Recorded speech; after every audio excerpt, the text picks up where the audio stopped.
Here we go.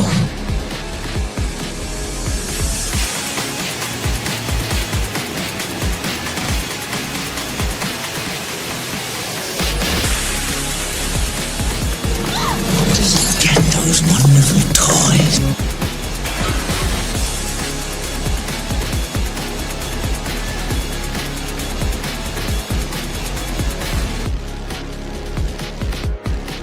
Are you playing in the bathtub with your little doll? Action figure!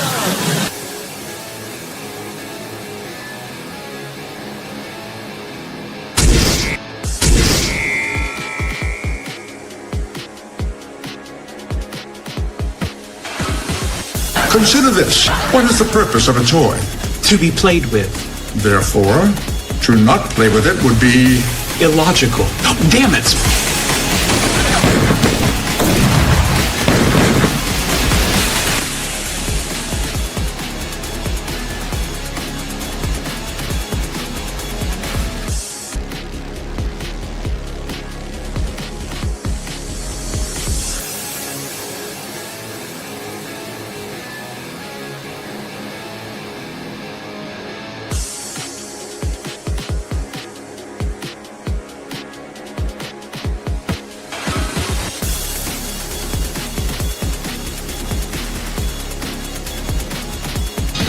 You can do it, Wonder Wheel. I don't want to go through life being a Wonder Wheel murderer.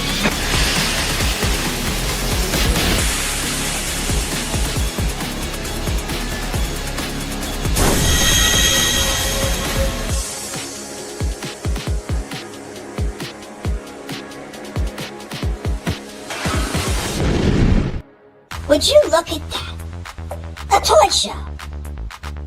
What do you say we go in there and see what they got? Step right up in here, all about wonderful plastic pieces of marvels. Only here on Collectable Past. Hey everybody, what's going on? And welcome back to another Collectible Past. We're getting ready to have our toy time and have a little bit of fun. What's going on, everybody that's hanging out in the chat? Adam, you blind sucker. I sent you the link a while ago, man. Pay attention. Chaos Hoy, what's going on, Chaos Hoy? Gap After Dark also in the house. What's going on, Gap After Dark? RR also hanging in the house. What's going on, everybody? I hope that you're doing well. Thank you for joining us once again. Remember to share the links out there and let everybody know that we're going, because it's always the games with YouTube. It's never ended. Going on 7 years. This nonsense has never ended for me. It's always the same bullshit. You can go back to the earliest days of my channel, and I'm talking the same shit about please share it out, because YouTube is burying me. And it's not just me, it's a lot of other channels out there. Bigger channels are starting to find out now, because it's the games. It's the games of YouTube.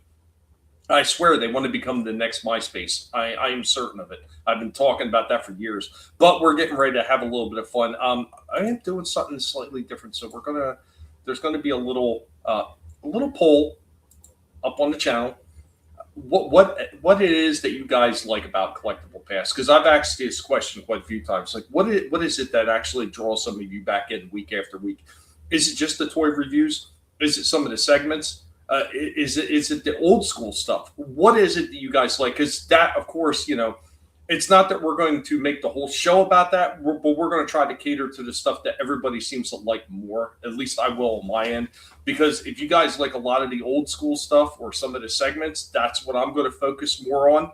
It's not saying that I'm not going to do a few toy reviews, but I'm going to focus more heavily into doing a lot of the segments or showing off a lot of the older school toys. Because I'm having fun with this stuff either way. But I want you guys to be having as much fun as I am every single time that you come in here. Never-ending pig hate is true. It is true. What's going on, Soul Assassin, man? Soul Assassin also in the house. Shit, it's Thursday already. Whoa, Entertainment Hacker. What's going on, John, man? Good to see you. I hope that you're doing well. I know I haven't been able to get out there quite as often as I like, but I stop around on occasion. I just don't have the time to always leave a bunch of comments. I'm having like massive issues with this computer that I have right now. It is absolutely killing me. Toilet tube is bigoted towards guinea pigs, and they have been for a very long time. They're very specious. What's going on? Yeah, man. Entertainment Hacker. Have a good one. Off to work. Talk to John Talks. He's doing good, man. Awesome, man. I haven't seen him in a long time. Thanks for stopping in, man. Always good to see you, man. next time I have a chance when you're actually going, I'll have to stop in. It's been tough to get around lately. The computer's dying. The internet's fixed, but now the computer's dying. So I just cannot catch a break. I cannot catch a break. But yeah, thanks, man. Thanks for stopping in. Chaos, yeah, I'm working on it. I know I didn't really talk a lot in depth about what happened and why I wound up in the hospital, but I am feeling a little bit better after that stint in the hospital I had right before my birthday too.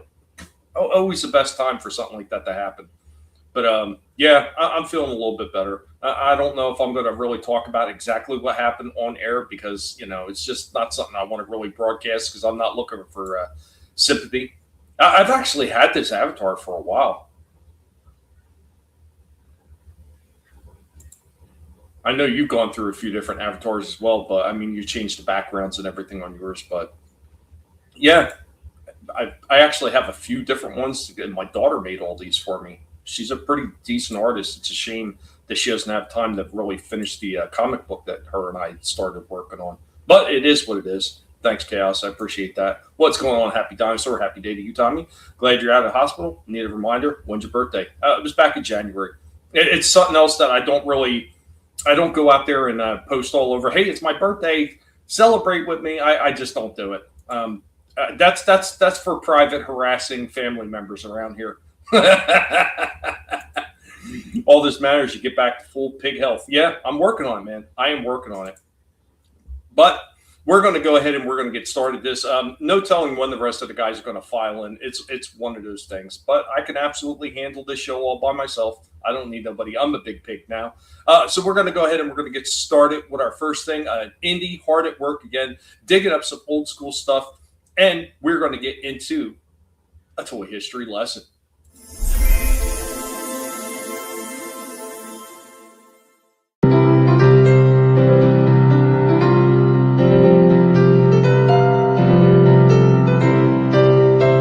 Welcome, one and all.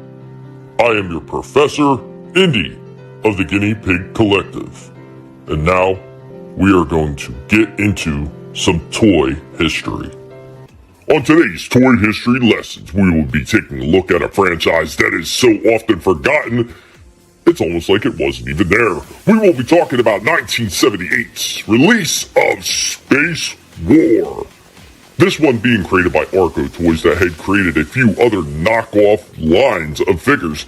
Arco Toys out of Westbury, New York were there and on the shelf in 1978 with their Space War line of knockoff Star Wars toys. They were taking advantage of Kenner's slow response to the overwhelming demand for Star Wars toys.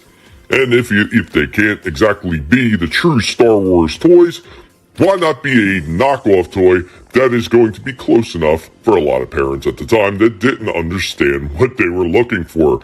The Arco Space War line was an offshoot of its Play Kid line, which was very similar to Playmobil, Algam Boys, and the Fisher-Price Adventure People lines.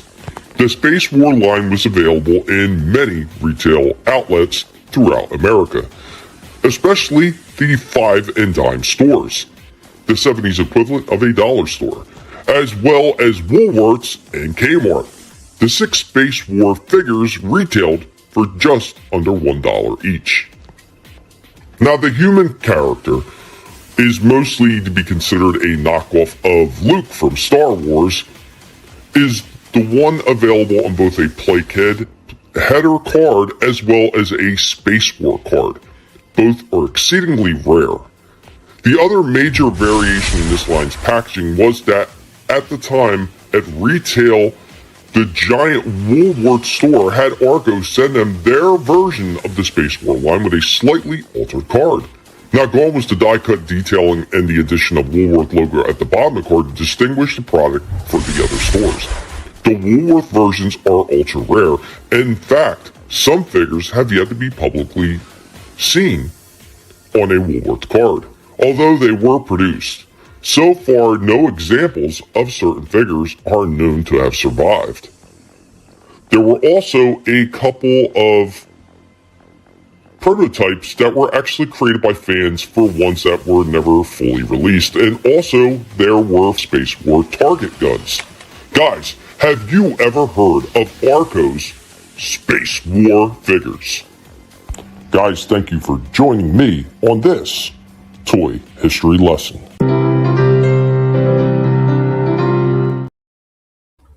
There we go with another toy history lesson with something a little bit odd, something a little bit weird, something probably a lot of us didn't even know something about. And what's going on, Shifty, and what's going on, Vinnie? Hey guys, how we doing? We're doing. Yeah, I feel that. Guys, just let you know the this poll that's in there. You actually just type whichever one is the one you choose. So what do you love about Collectable Past? You type 1, 2, or 3 in the chat. 1 for the segments, the spotlight, pigmation, stuff like that. 2 for new toy reviews, and 3 for old toy show offs. Just kind of get a little bit of a more of an understanding what you guys really do enjoy when you come to the toy show. Appreciate that. Indy's trying to do his best. Yeah, you come in again, and StreamYard actually has something new for you, so you can do poll segments. It's just a little bit weird as opposed to the ones that you do on YouTube in the studio. I'm just testing out to see how it works out. There goes Padre. What's going on, Padre? Man, good to see you. What's up? 4 for all. You may or may not qualify for a $1,000 Walmart gift card for participating in this poll. Probably may not. Shifty. You're gonna have to show Stretch Armstrong later too. Jeez. Oh, that Stretcher Armstrong was absolutely hilarious where they filled it with water. Oh my god, that was so great. I appreciate that. See, Padre knows exactly what he likes. He likes the old toys, man. I understand that. See, I understand. So far, I got one vote for the old school toy show offs. So we'll see where the poll goes. I'll leave it up for a while. But I saw one for all of them. The Chaos. He said for all of them. So yeah, I know, but I didn't put a 4th one up there. yeah, it's okay.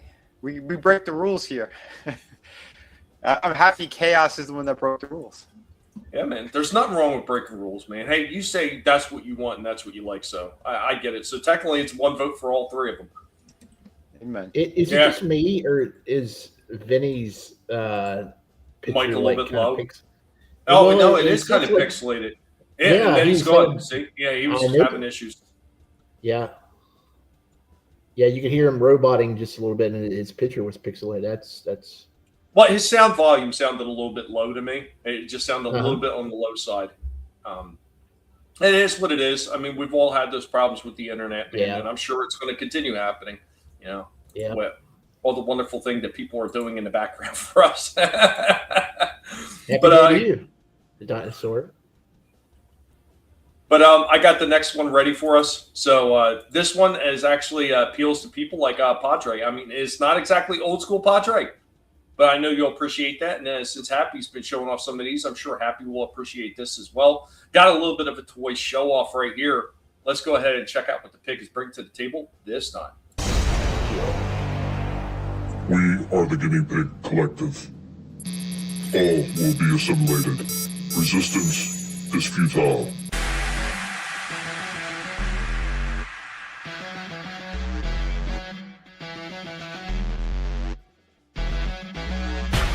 Today's toy show off, we're going to be showing off some Hot Wheels. So we're going to start off, we got the Knight Rider. This kind of looks like a concept car or something, but yeah, the kit concept car. Pretty weird looking, neat. Stand in the back. Then we've got the tumbler from the Dark Knight. The Batmobile one. This is kind of one I think that the Bane's guys were riding around in Batman Rises, I think. I really don't remember that movie very well. I kind of hated it, but I always thought the tumbler thing looked neat and the camo was pretty cool. Then we got an old school 66 Bat boat. So there we go with that one. It's pretty cool. The last two that we have are kind of like crossovers with Mattel. So we got the Magic 8 Ball And then we got the old school telephone. Like, you might remember this one as a kid. It had a pull string on it. They actually pulled the telephone, and I think like the receiver jangled around or something like that. So pretty cool. That's what we got for our Hot Wheels toy show off.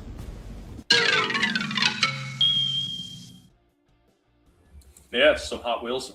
You know, I don't buy tons of Hot Wheels, but when I see some really cool ones out there, and I always take a look anyway, just even though I don't buy a lot of them, I still take a look to see what they got. That's it. I figured, yeah, you and Happy Dinosaur are both like that, man. The Hot Wheels stuff, man. Yeah. But I always take a look anyway, and those I thought were cool. Go ahead, Shifty. Yeah, the telephone one was really cool. I got a good chuckle out of that. The tumbler one, the camo tumbler, I think that first appeared in Batman Begins. He sees it and he takes the test ride and he goes, "Can we get it in black?" And, okay. Yeah, him and Morgan Freeman test drove it, and that huge underground garage they had.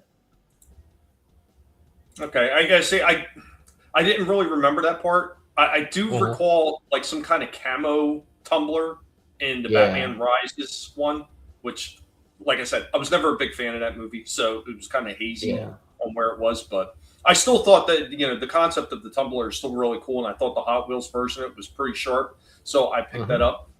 There were a couple other Hot Wheels that I picked up that I will be showing off. That's going to be at the end of the show. But there's a couple more I got, and I got them for a reason beyond just they were Hot Wheels, and they were kind of neat. I got them because they are a crossover with something else that I've already picked up. Oh. Yeah, so it's interesting. It's interesting what they did. I really wasn't expecting to do that, but I guess maybe that's why they did what they did. And it would all make sense later on. All right, well, so far, the poll's still sitting at the same. We got 100%, one vote on old school toy show-offs.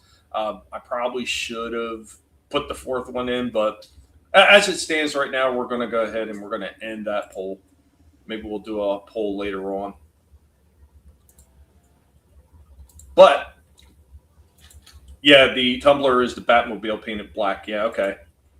You'll say one? Okay, you got 1 for 1. Got 1 for 3. All right. I enjoy doing the segments too. I do an awful lot of segments like Shifty and all these guys will tell you, man, I've talked to them in the back about all the segments that I put together every week for every show. And it does actually become quite absurd. I was going over the numbers, and some of these segments that I've done, they're marching into the 50 some odd number range on multiples. So multiple different segments. I've done 50 different versions of them. Wow. It gets to be a lot. It does. It really does. Hopefully Vinnie will make it back. But until Vinnie makes it back, I'm actually going to get into the first toy review of the night. First one that I've actually had a chance to do in a while. I've actually had this one on hold for a couple weeks now. We've had so many things going on that I haven't had a chance to show it. So I just kept pushing it off. Like the whole show. I appreciate that, Chaos, man. I do. They were in camouflage in The Dark Knight Rises with Bane. See, I thought they were. Yep. I thought they were. Yep. Dude, it's absurd. All the different ones that I do. Yeah, we're going to get into the toy review. This has actually been weeks that I've been trying to get this one up. People like toys. Tommy knows a lot about toys. It's a win-win, man. I try to do my best, Soul Assassin. And I think one of the things I try to do is I try to keep it fun. I try to avoid a lot of the drama shit and everything like that, because who got time for that? I ain't got no time for that, Willis. But, I'm going to get into a toy review. It's actually broken up into 2 parts. We're going to watch the first part. We'll see what you all think about that, and then we'll hit the second part. Hopefully, Vinnie will make it back by then. And maybe some other people stop in. We'll see. We'll see where the night leads us. Here we go.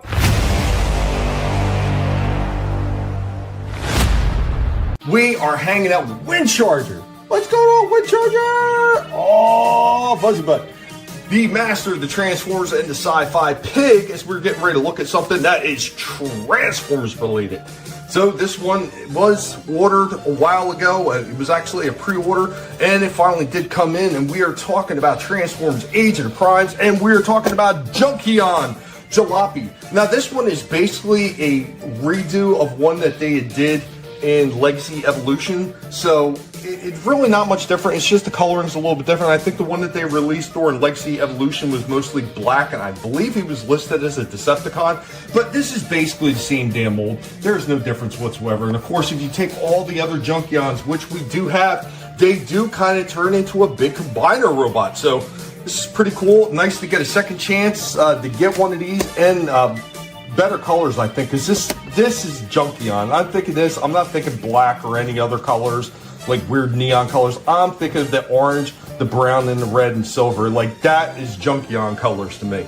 So, Wind Charger, getting ready to get done with all his nomming, and then he's going to let you know all about this one. Here we go.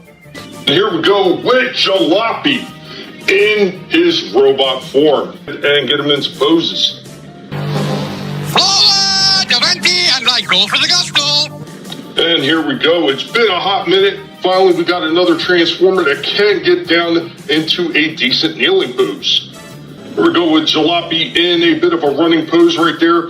Because of the way the feet move and everything in the back, you can absolutely stretch that thing out to give him a little bit more stability on the other side. Not bad so far. The only thing I will say is when you're twisting the forearm, the snap-in joint will pop out quite often. At least it is on the one side. Here we go with Jalopy and all his extra port-ons. So he's got all these exhaust pieces. He's part of the engines that actually break into two pieces as guns. Of course, he's got this big spiked tire thing like you've seen with a lot of the other Junkions, especially Wreck-R, Junk Heap, and some of the other ones. Then he's got these two pieces right here that are part of the vehicle form, but they almost look like shoulder-mounted cannons that you could port on. They don't actually even show him porting these things on in robot mode, but they look pretty damn good like that. Offer expires while you wait. Operators are standing by. The Transformers will return after these messages. There we go. There we go with Jalopy, the fantastic pose, man. Yeah, thank man. I appreciate that. He transforms into a robot in the car, vice versa. Totally tubular. Yeah, man. It definitely Junkion colors. Oh, that's perfect timing because my internet was acting like a Jalopy. I still have one more part to this guy, but I mean, so far this thing is pretty cool. I do like the reset of colors, so nice. I keep blanking on the other guy's name, but he was like bluish. I thought he was black, but he was more blue and silver with a little bit of black mixed in, some other weird colors. But he was a Decepticon instead of just straight Junkion, which I thought was weird. So to get this guy in these colors, I think it fits a lot better with all the rest of the Junkions that they had put out. Yeah. Oh, thanks, Happy. I appreciate that. Love Eric Idle's performance as Junkion and Transformers. Yep. Yeah. He was great. Deadly stupid. But yeah, man, pretty cool. Well, I'm going to play the second part, and then we can get final thoughts on this one. Cool. So far, like I said, I was pretty impressed with. There was only one bad problem with this. In the right arm, he's got like this snap-on joint piece, like it's supposed to click into place. As soon as you go to turn the arm, that thing would keep popping out. I think I do show it in the second part, but yeah, man, that was the one takeaway for this damn figure. Otherwise, it wasn't too bad. It wasn't a 10 out of 10. It wasn't even a 9 out of 10, but it was pretty good nonetheless. Here we go. We now return to the Transformers. We're going with Jalopy in his vehicle form. A very Mad Max-esque looking vehicle. This is pretty damn cool. I will say that there are a lot of steps with this, especially with that forearm that popped off once before. When you go to put it in the vehicle form, constantly keeps popping off to the point where it's easier to just pop the arms off, get everything into position, then pop the arms back on to try to make the vehicle form. Just a huge pain in the ass the way it comes apart. And that forearm that just keeps coming apart, it's not supposed to come apart like that. It just does because it's just a weak joint part that they actually put on this. Otherwise, the vehicle form, once you finally do get it together, everything ports together really nice and all the accessories can pop on there. You can do this tire thing anywhere. You can port it onto the side if you want to. It's all up to you, but really, really nice looking vehicle form. I like the way that this one turned out. Looks pretty damn cool. So let's go ahead. We're going to get his final pose on, and we're going to get our rundown on this guy. we've grown a wheat mini bone. We've grown a wheat mini bone. We go with our final pose in our rundown on Jalopy, the latest addition to the Junkyards. Basically a remold of the older one, like I said, the Decepticon version. Pretty cool though. I never had that one. I have this one. This is pretty cool. The biggest takeaway from this is where the forearm connects to the upper bicep. It's like a groove pin connection. So this piece right here, when you turn, look at that, his leg fell off. When you turn this, sometimes it'll just pop out. There it goes. That will pop out a lot when you're trying to transform it, and it is just a huge down vote on that. Like that is just horrible how bad that thing just yanks out and it doesn't stay into place. Other than that, this thing's got tons of movement, really cool articulation, pretty damn cool looking accessories that he comes with, you know, in the vehicle mode. I dig that vehicle mode, that very wasteland looking vehicle mode. Pretty damn cool. So if it wasn't for the forearm detaching, which makes it really difficult to actually put him in his vehicle form, this guy would have got a lot higher of a score. As it is, because of that, the best that we can give this one is a 7.5 out of 10. Lacking just a little bit because of that forearm. Have a nice day, and please hold some of it for striking, friends. Reap it for Ruthie, so say the Junkion. Transformers. Transformers. And what's going on, Sigma Satori? And he's at effed up feet. Yeah. He's got the big cloghopper feet. But you know what? They do work good for being able to balance this guy. So my biggest gripe is that freaking arm. That arm kept popping out over and over again every time I was trying to transform it. Mm-hmm. And there probably could have been like so many other Transformers. So I don't know why they screwed this up so many damn times. They never put the post on the neck up high enough, so you can't get proper head movement out of these things. You know, at one time, they used to be able to knock head movement out of the park with all these figures. Mm-hmm. Now it's like left and right. They just cannot seem to get it right anymore. Yeah, it's wild. I don't know. Hasbro, they're designers. I think they start sniffing glue. That's the only thing I could come up with. Oh, we lost Shifty too? Yeah, everybody's having it. Yeah, RR said everybody's having technical problems today. I'm the only one that's not seeming to have technical issues right now. And and the problem with that arm popping off, because it's like a double hinge, double-ended hinge piece, that over time that keeps pulling out. It's going to spread open. You know, just because it's 2 points side to side on the arm, keeps popping out over time. It's going to spread open, and it's never going to sit in the arm joint properly. It's just a really, really poorly executed arm joint by Hasbro. And I've seen them do that dumb shit quite a few times. Yeah. Oh, that's Hasbro for you, or Trash Bro, as we like to say. There's just no point for the arm joint to be that weak. It pops apart in a whole bunch of different other places. I mean, it's not supposed to really pop apart there, so it's just retarded. There's no other word for it. Oh, sorry. What was that? Go ahead. No, yeah, I wonder if it was in the actual design or if it came down to the, fucking poor manufacturing of the figure. I mean, it could have been either one at this point. Yeah. Yeah, it's hard to tell with these things. Hasbro designer on a 100th booster. I believe it. Oh, man. Like, what's his name from Goonies? Yeah, not Chunk. What the hell was his name? Yeah, I'm blanking on his name right now. I can't remember his name. Slark? No, not Slark. No. Slug? Sloth? No. Sloth. That's it. That was Sloth. it. Oh my God, yeah. They found the cocaine in the stockpile left in the storage room in 1988. That's very possible. It's very possible. This is true. Happy to meet Trash Bro. All right, man. I'm getting ready to hand it off, but of course, you know what that means. We're going to get into our first commercial break with toys from bygone eras. Man, you like old school stuff, man? Oh, God. This is always filled with the old school stuff. You're looking for old school stuff. Oh, yeah. You're coming to the place looking for old school. You came to the right place. Can you dig it? Here we go with Toys Bygone Eras.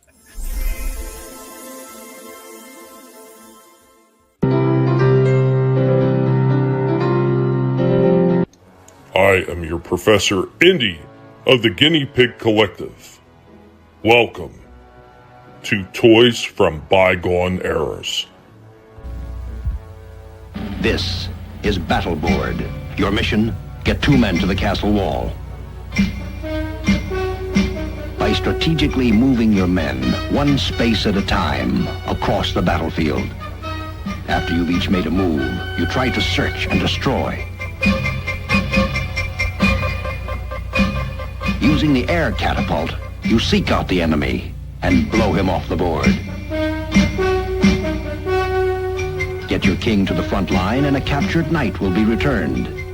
It's a tough battle and getting tougher. You each have 1 man at the wall. You search but can't find him. He's sure he's figured out your attack plan. He missed. And you've made it. The battle's over for now. Battle Board, a game of strategy and action from Ideal. What a shot. The Watsons have just about clinched the $1 million rebound championship. Bob, give us the highlights up to this point. Well, Jim, the Kleppels took an early lead in this 2-cushion rebound game, but after the 4th shot were a solid 60 points ahead. Then Dick Watson came through with a beauty to even the score. In the 6th, with tension mounting, Jerry Kleppel flubbed a big one, leaving it wide open for the spectacular shot that just about wrapped up the game for the Watsons. Thank you, Bob. Now back to live action. The Kleppels are down to their last shot, worth $1 million. And, what a shot it'll have to be. He's taking his time. He aims. It's off the right bank. Perfect off the left wall. Through the 2 blues. He's made it. And we were only kidding about the $1 million. Rebound, a competitive game for 2 or 4 players from Ideal. Now from Kenner's Star Wars collection, it's the Patrol Dewback action figures sold separately. Let's find the droids. Do that.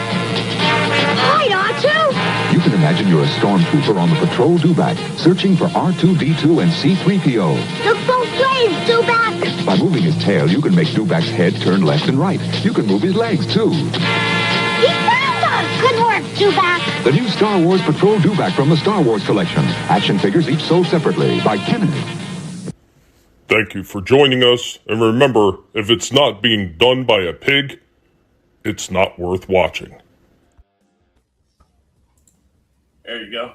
Maybe hitting some of that old school itch for everybody. Rest in peace, Kenner.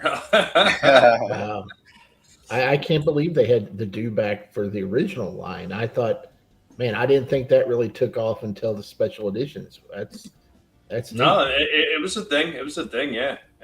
That's where they got the trapdoor design for the Empire Strikes Back for the Tauntaun. Oh, okay. Yeah, Oh, nice. So they used that same trapdoor design on the Tauntaun. You know, where it's got a trapdoor, the legs go down, but it looks like the harness for the saddle makes it look like the legs going around. You know, either the Tauntaun or the Dewback. So. The drop down the middle. You're using your imagination with the harness to make it look like that. And you're going and taking karate classes. Oh, very good, Chaos-on. You'll be very careful. Do not get hit in the ding-a-ling. Gotta watch it, son of a bitches. The goddamn trainers always trying to hit you in the balls. Oh, when Star Wars is good. Yeah, I know, right? Well done, Indy. He will get extra cheese for that one. Can't believe it's not butter. I say that all the damn time. Right. Unfortunately, I got to be careful now because that's something else. But go ahead, Shifty. Yeah. That battle board, you would think that they would have kept that going. I know it's a battleship, variant, but just watching that commercial, they could have had that. Done something like that for Lord of the Rings, the 2 towers where you could have the Helm's Deep, or you could do it for Game of Thrones. Are we sure they didn't? I don't know. I never saw anything. In Game of Thrones, they had the battle at the wall. They could have done something there too. Oh shit! Yeah. Yeah, Sigmatorian. Yeah, we've actually talked about that. So the whole Robin Hood playset was the same one that they wound up using for the it was from the Ewoks, Yep. the Ewok village. Yep. Yeah, same damn one. Yeah, they did a lot of retooling. Before Kenner even put out figures, they were doing retooling. So I had this toothbrush. It was electric toothbrush, big bulky thing like a giant flashlight, and it had a little disposable toothbrush that you would put on the end of it. And that basically was a reuse of one that they had already had in production. They just slipped in Star Wars labels inside the big flashlight clear assembly to make it like Star Wars. Then they had this Red Baron shooting game. They repurposed that to make it a Death Star TIE Fighter shooting game or something like that. There was a lot of retooling and repurposing that they did in Kenner. And they didn't have nothing that quick, so this was an easy way to just do it. And a lot of companies did that shit, man. A lot of companies. It was an easy way to get shit on the shelves to try to, match expectations of having some kind of product out there. Nice. Yep. I thought they smelled that on the outside. Well, I got something. I know Shifty likes the ladies, so we got a female review here. Oh. Yeah, let's do this one.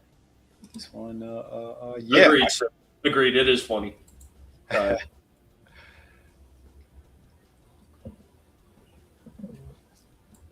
Hit the battleship. Nice. All right, I'm gonna let this one play. Here we go. This is Vinnie, art, formerly designer, McFarlane Toys, and comic book creator. Today, I am going to be reviewing a red She-Hulk here, and yeah, I remember she came out. I believe I do have the first appearance of this one. It's basically Betty, and yeah, because her father's spoiler is the Red Hulk, so they did something in the books to make her also a Red Hulk, and I do love the design. I think this thing looks badass. It is a reuse of that green one, but we got some new parts on it, and I do think it looks pretty damn killer. So we're going to open this one up, give you guys a full breakdown. Stay tuned. So here is Red She-Hulk out of the package, and she does look really good. I like the sculpt work a lot. Again, the body is like 90% reuse. We got new rubber pieces on here for the wrists to make it look like she ripped out of like a one-piece suit. The chest piece is different, and the hair is different. And it's all right, though. It still looks really good. Articulation is going to be the same as the previous one. We have the abdomen that's up there, the articulation, rather. We have a hinge with the ball joint, so she ain't looking up much.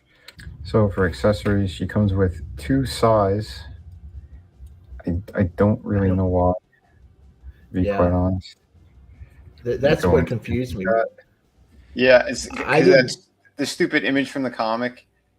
I don't know. It's weird. I don't know why they did it.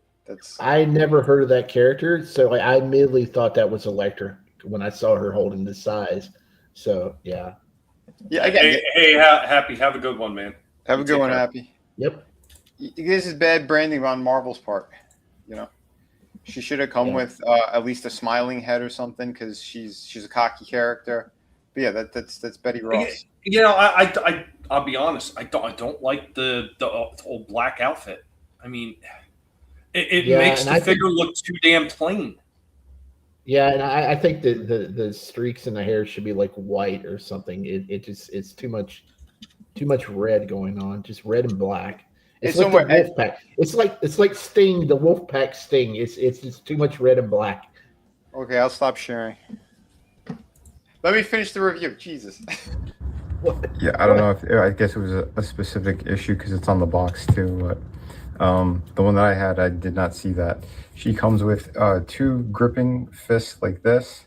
Although I usually take an X-Acto blade and I cut so there's like a trigger finger so she could hold a gun, and 2 fists.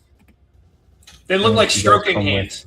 This alternate face, which again, same exact, including the hair in her hand from that previous She-Hulk. I'll show you with this on. So that's what she looks like with the other head on.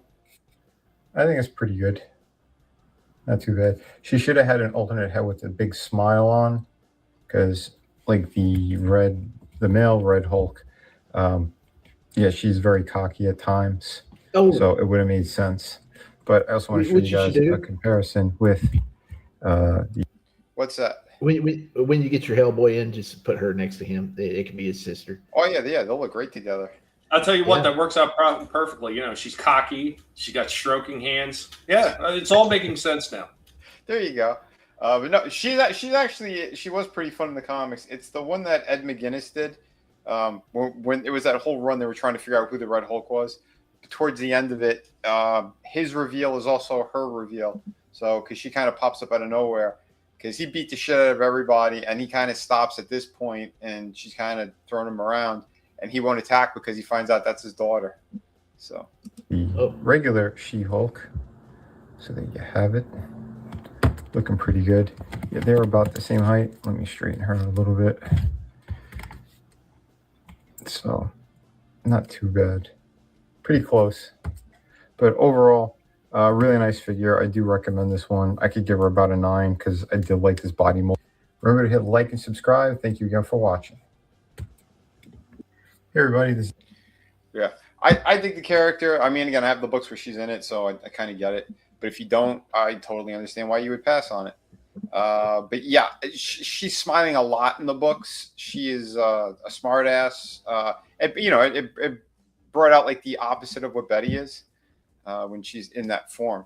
So, more angry, all that crap. And both the Red Hulk, the male one and the female one, I think they both can they siphon energy out of people, or something along those lines. So there you go. That's wow. Okay. Don't make it weird. Are you Shifty? Yeah, I don't know. I just think that's just like overkill. I mean, it's like, I don't know. It's like Miles Morales. He's Spider-Man, yet he can do his electric charge attack. That's like, why do you need the extra powers? Right. I don't get it. Yeah. What did you read the run with Red Hulk when he popped up? No. Okay. Well, they did a good job with that one. I was actually picking up the whole series because it was cool. It was fun, and Red Hulk was like arguably stronger than most of the other heroes, until he faces off with actual Green Hulk. But yeah, it was crazy. Did a pretty good job. I don't know. I just looking at her, she looks like. Actually, she reminds me of like one of those. They had so many different like characters like that in the mid '90s. Like all these indie Image Comics would have like 50 different. That look like this. Yeah, that's what I'm getting out of this. So you know what it reminds me of? What's that? Here's what it reminds me of. Reminds me of Darth Maul. Reminds me of Darth Talon. Reminds me a lot of that. Just all black and red. Yeah, like you said, Wolfpack Sting. Yeah, and in the books too, like her eyes are usually glowing like a yellowy kind of. So she looks like the pig thing out of the Amityville Horror. Yeah, the pig spirit. You just seen the eyes in the window. And it'd be like. I don't recall. No, I don't recall. It was the original Amityville. Yeah. Soul Says. Wait a minute, Tommy. New show idea. The Guinea Pig Toy Conspiracies. Robin Hood plays at the turn to Ewok Village. Explains where those damn Ewoks got the dress. Man eaters. I should have flipped through the book a little bit during the review as well. Because she's drawn badass in the books. Like Ed McGuinness did a great job. Although Jennifer kicked the shit out of her. Jennifer Square. Hey, what's going on, DJ Browning? Gee, man, good to see you, man. Aw. Miss Happy Dinosaur, man. Yeah, I know. Happy's phone was dying on him. He had to leave. But thanks for stopping in, DJ. Appreciate it, man. Appreciate it. I had a lot of cool people stop in. Like early on in the show, I had actually the Entertainment Hacker. I haven't seen John in a hot minute, man. He stopped in early on the show. That was kind of cool, man. Love that stuff. Nice. Since that went over like a lead balloon, I'll show you another thing. I finally did the review on Sarge. I know Tommy's done it too, but I finally excellent freaking figure, man. I just say that wasn't very excellent figure. I was shocked at how good it was. And why can't Hasbro do that all the time? I don't Yeah, know. why can't Ross stock those all the time? Yep. Right? Why couldn't they give him the proper diaphragm joint? I want 2 ball joints in there. I don't want this stupid hinge. Vinnie Art, Yeah. formerly designer of McFarlane Toys. And today I'm going to be reviewing this Slaughter's Marauders Sergeant Slaughter figure that I got for $10 back during the holiday season. So this is over at Ross. And yeah, some people got lucky. I actually got lucky twice. Giggity. No. Yeah, I sent one to a buddy of mine as well who was looking for one. So yeah, there you go. And I will be opening up this and giving a full review. In the meantime, guys, please check out my campaign over on Kickstarter, City of Venus, Dead City. I'm running my own comic book campaign right now. So please go check that out. On to the review. So here's all the stuff that Sergeant Slaughter comes with. He's got boxing gloves, and these are separate pieces that go around the wrist. So you slide the peg in and all that great stuff. He comes with another little version of himself. You know, the Slaughter's Marauders. He has a duffel bag, which is pretty cool. He comes with 90-pound weights. They're on both sides. If you want to see that, we do get a pair of them. A whole bunch of hands, just like the previous one. I think these are all the same hands that he comes with. 2 pointing fingers, 2 fists, 2 grabbing hands, 1 salute hand. You want to salute that way. Now we have someone to box against Big Boa. And yeah, it does look pretty good. Yeah, it's almost, I think, the same. They're the same arms. I think they're the same arms, yeah. But overall, still pretty cool looking. Good to see these together. Nice stuff. So here he is with the original Sergeant Slaughter. Again, same exact figure. He just looks a little taller because I straightened the legs out. But same exact figure, different paint jobs. They both look killer. So if you want to swap a hat or sunglasses, you could do that if you want. But overall, yeah, both of these look killer. Really good stuff here. So not bad. For $10, yeah, that's a steal. I absolutely love that you could put all of his stuff in the duffel bag. So the weights, his hands, the toy, you know, the little toy box, all that. Yeah, you could probably even fit the gun in there. So yeah, really, really cool. I'm glad that they did that. I think more figures should come with duffel bags. That way we don't really lose all their shit. Yeah. But anyway, awesome figure. Very cool. If you could find them at Ross, I don't know if they're still around, but if you could, yeah, he's worth picking up for $10. Highly recommend it. Yeah, a solid 9.5 to 10 out of 10 almost. Yeah, really good stuff here. Thanks again for watching. Remember to hit like and subscribe. Good for you. I will say that the one thing that I didn't like about this figure, there's only one thing. What's that? What? The duffel bag. There's no duffel bag in the world that has dual straps. Oh, You only yeah, have yeah. one strap on a duffel bag. Yeah, you are correct. I do like they actually have the part where you can kind of close up the top of it. That's what I have him carrying it by. Oh yeah, and like everything else about it. Well, no, there is one other small gripe. What's that? The glasses. I don't know if they were like it on yours, but mine were all worked worked to shit, and they didn't sit on his head quite as well as they should have. Yeah, you were telling me that. Wasn't a sticker over his face? Yep. On that one? Yeah, that sucks. No, this one, yeah, it's that pretty well. There was no issues with that. So yeah, I guess whatever asshole in the factory put it in the box did it wrong then. But yeah. But other than that, man, like all the joints on this thing is freaking. They were solid as hell. All the movement that was in this thing was at the top tier. It was great. Like even that butterfly joint that's in the arms moved really well. And even the ab crunch, where we normally don't like that big T joint. Yep. I didn't even mind that one on him. Yeah, it was okay because he's got a ball joint by the waist, so it didn't piss me off as much as they normally do. But again, if he had both, dude, this figure would have been absolutely perfect. You know? Yep. But still, they're right there. They're right there with it. I know the other sergeant, the 2-pack with Mercer, they gave him the proper abdomen joint. Did they? Yeah, his is different. I think that body is also reused on another G.I. Joe character. I just can't remember who it was off the top of my head. I'm just not crazy about the colors on it, but you can modify it. There's no Yeah, well, Shifty tonight, but but that was the original colors for this. What was I know. Slaughter's Marauders? You know. Yeah, I know. What I did didn't like that. What did they call it this time? Say that again. Slaughter. They didn't call it Slaughter's Marauders. What they call it? Mad Marauders. Mad Marauder. Yep. Yeah, I didn't like those or Tiger Force back in the day. I thought they, I don't know. Hey, what's going on, Daytona? What's up? Good seeing you. Oh, I can be pleased. I can be pleased. Okay, that's it. Is that the Red Hulk in her gripping hand? Is it? Oh shit! Hey, I got a couple really of things. I got a couple of things that'll go off what we just talked about. The first thing, repurposing.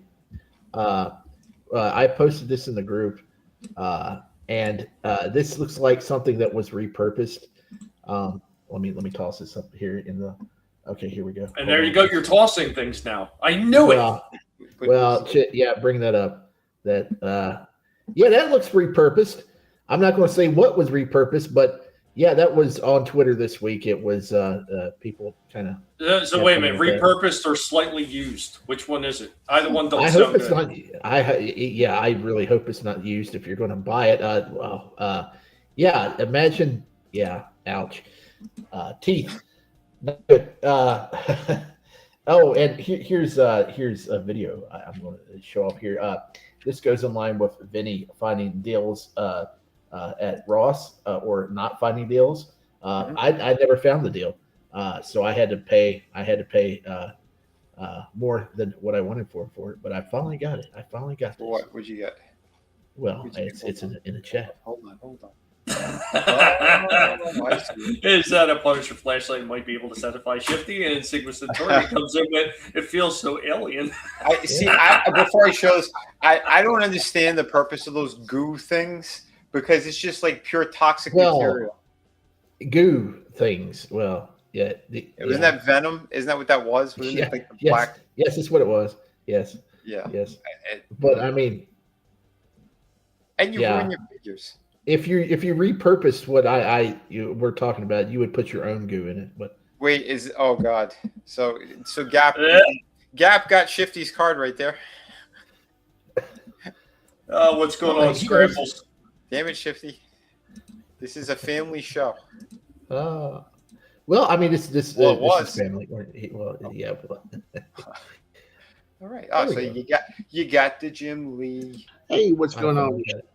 Yet another video, and check it out. What came in the mail today? Something I've been wanting for a long time, and I never could get my hands on it. It's the Hush Superman statue by Jim Lee from McFarlane Toys. This, when it first came out, it was like $50 at GameStop, and then Ross had it for $10 last September.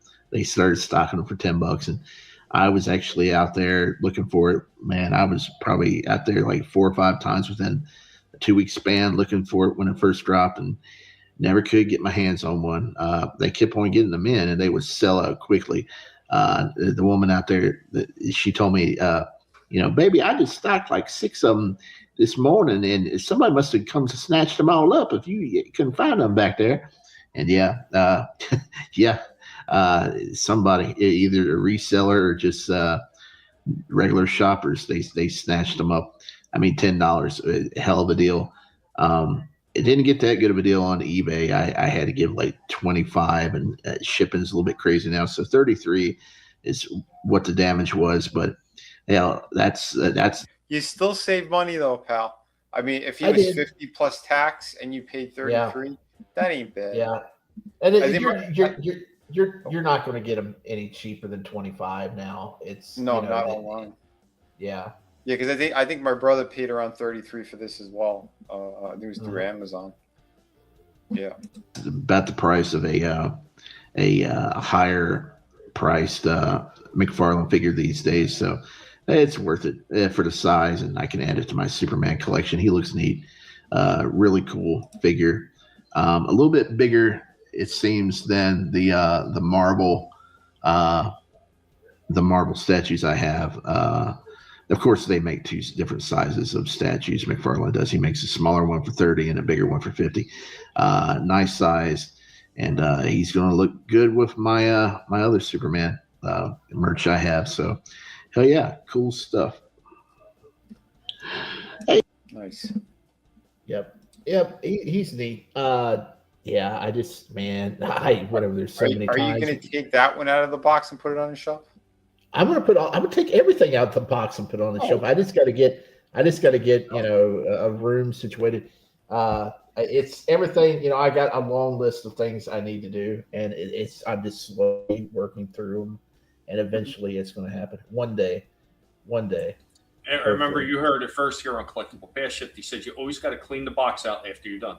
Don't let your Venom box sit there dirty. Yeah, because that goo will destroy your figures, right? Yeah. Damn it. We broke Shifty. He's broke. Oh, hey, speaking of broken, check this out. Man. Well, okay. We're waiting. There it is. This is unfortunate. This is highly unfortunate, and I was very mad today. I was very mad. One second. Oh yeah, I saw your post. Yeah, that sucked. Yeah. I'm very disappointed. Yep. God damn you. Everybody, get out your tissues. You're gonna start crying. What's going on with Shifty back with another video, and it's a video I really didn't want to have to make because, man, I wanted to keep this figure. It's Coco Beware in its 80s attire. He's really cool looking, and I wanted to add it to my collection, but man, if there's an issue, I'm going to have to send him back. I'm going to send him back. And it sucks, too, because this is a figure I'm not going to see in the wild, and with the way these things are packed, if it's not packed correctly, there's going to be an issue. You see how there's limited room in that box, even though it's a wide box. There's only a limited amount of space for the plastic tray that houses the wrestler. And you see they're cramming a lot of stuff in on that plastic tray.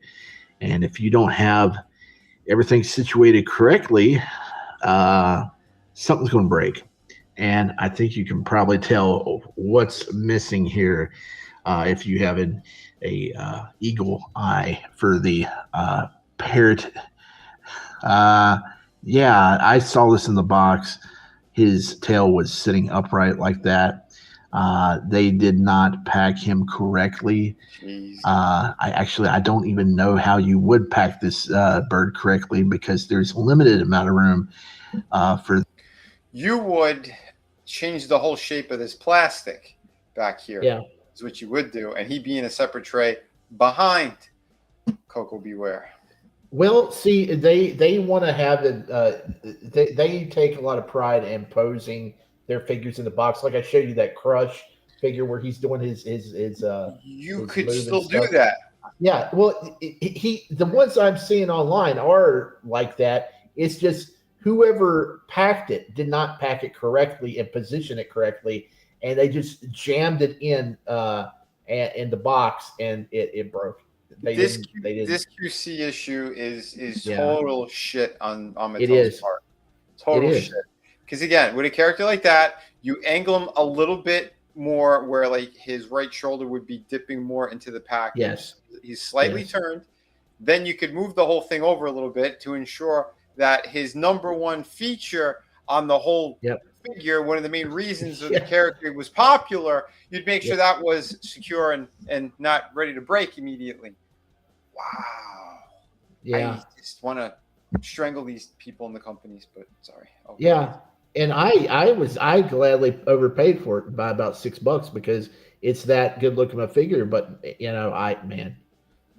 Yeah. That sucks ass, dude. Yeah, again, cocaine's a hell of a drug. Yes, it is.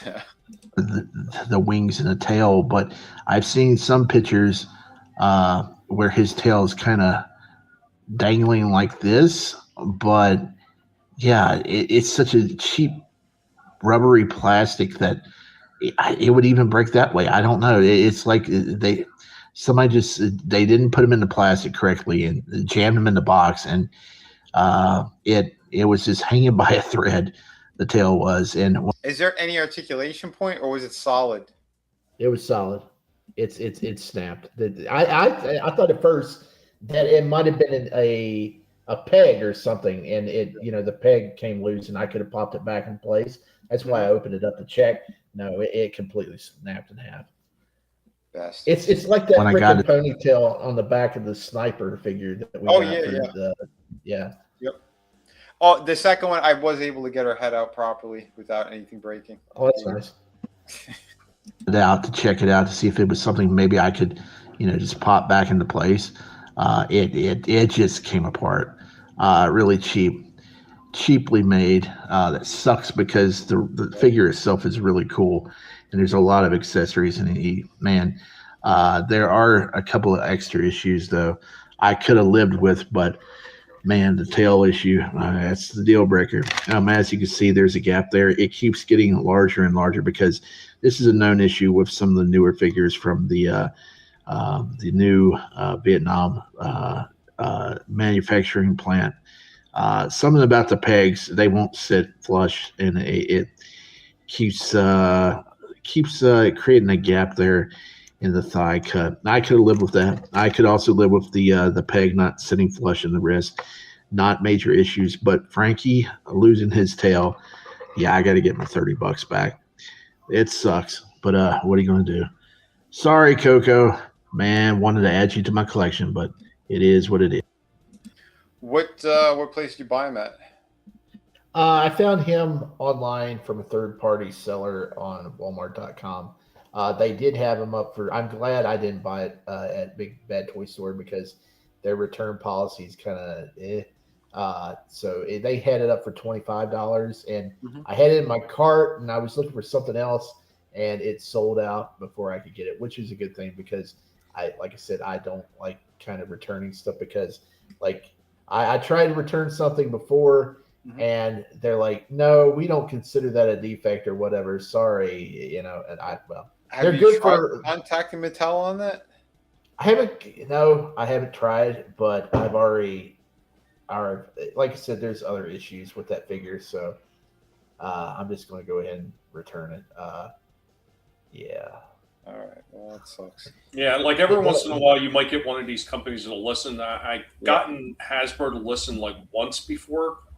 But only once. Like the other times, they didn't fucking care. And they're like, oh, well, we don't have that figure anymore. We don't have parts of that. Best we could do is give you some other figure that you probably already have. Oh, yeah, Joey, thanks. That's still not really, solving the problem that I have with the figure that I paid for. So yeah, and I'm only into the Legend figures. So I if they offer me compensation from like somebody from, the regular roster today, I'm like, I don't care.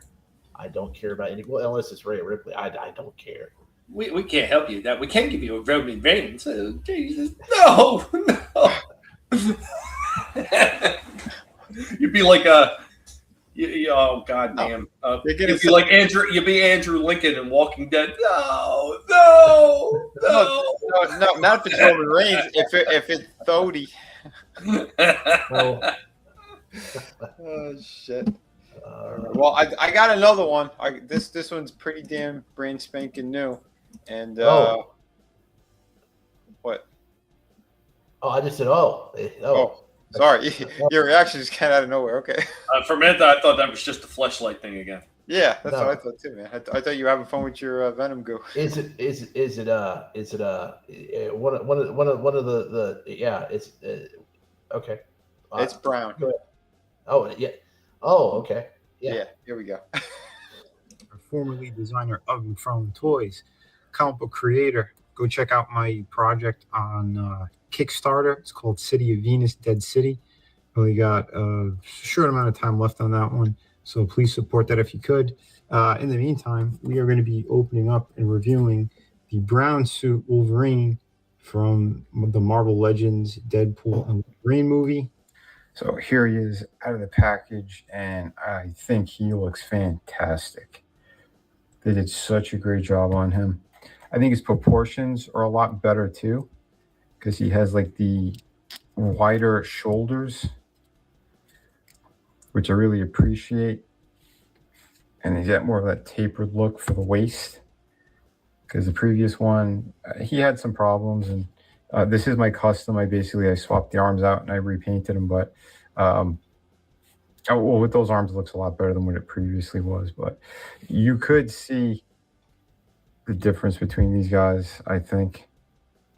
The only thing, it might need a little bit of a wash, or, you know, to bring out some more of the texture and stuff, a little bit darker here and there in the ridges. Overall sculpt is fantastic, and it is all brand new. The only thing that is the same are his alternate hands that came with the previous one. They just, you know, they molded it in brown, put a little bit of paint on that. But yeah, left and right. He does come with the neck peg, which everybody knows. He does not come with an unmasked head, but he does have the part that actually goes around. So it's like when he has the mask off. So the previous one does come with that head. And I wanted to show you the custom head from the other one. Well, the custom paint job on the previous piece, it does fit on there as well. And there it is. And I think that looks awesome. Technically, he didn't have the mask at all in that scene. I know it's a short scene, but yeah, so I kind of prefer it without, so that it looks like it's actually coming out of the collar. So not bad, still works. I do love the articulation on this guy as well. Let me take that off. So he has the proper diaphragm cut that I love on these figures. Awesome hula hoop action. Now they need to figure out how to get it there. And here it is with the better hair. I think it's probably the best head sculpt for a Hugh Jackman Wolverine. Yeah. The thing I do love is that extra range we get now with the actual neck. I can't find where my Green Hulk is. But hit like and subscribe. Thank you again for watching. We're coming at you soon. Yeah, this piece is killer. If you see it, don't sleep on it. You're gonna regret it. That especially if you're a Wolverine fan, or if you like his portrayal in the movies. Hey, you like this movie, buddy? We watched it all together. Don't go snoring on us. But I've always had the problem with Hugh Jackman as Wolverine. Because he's a giant. Yeah, Wolverine's supposed to be short. But, he's a giant, but man, did he fucking kill it in this movie. That scene where he's giving it to Deadpool in the car, where he's giving it that line. I think that's some of the best acting he's ever done, just in that one scene right there. Yeah, you couldn't even do with a stripper. That was great. That was just great. That was good. But yeah, I thought they did an awesome freaking job. Like, yeah, this is really, really good. The whole fucking wave is great. I got 3 of them, and I'm going to show them off later.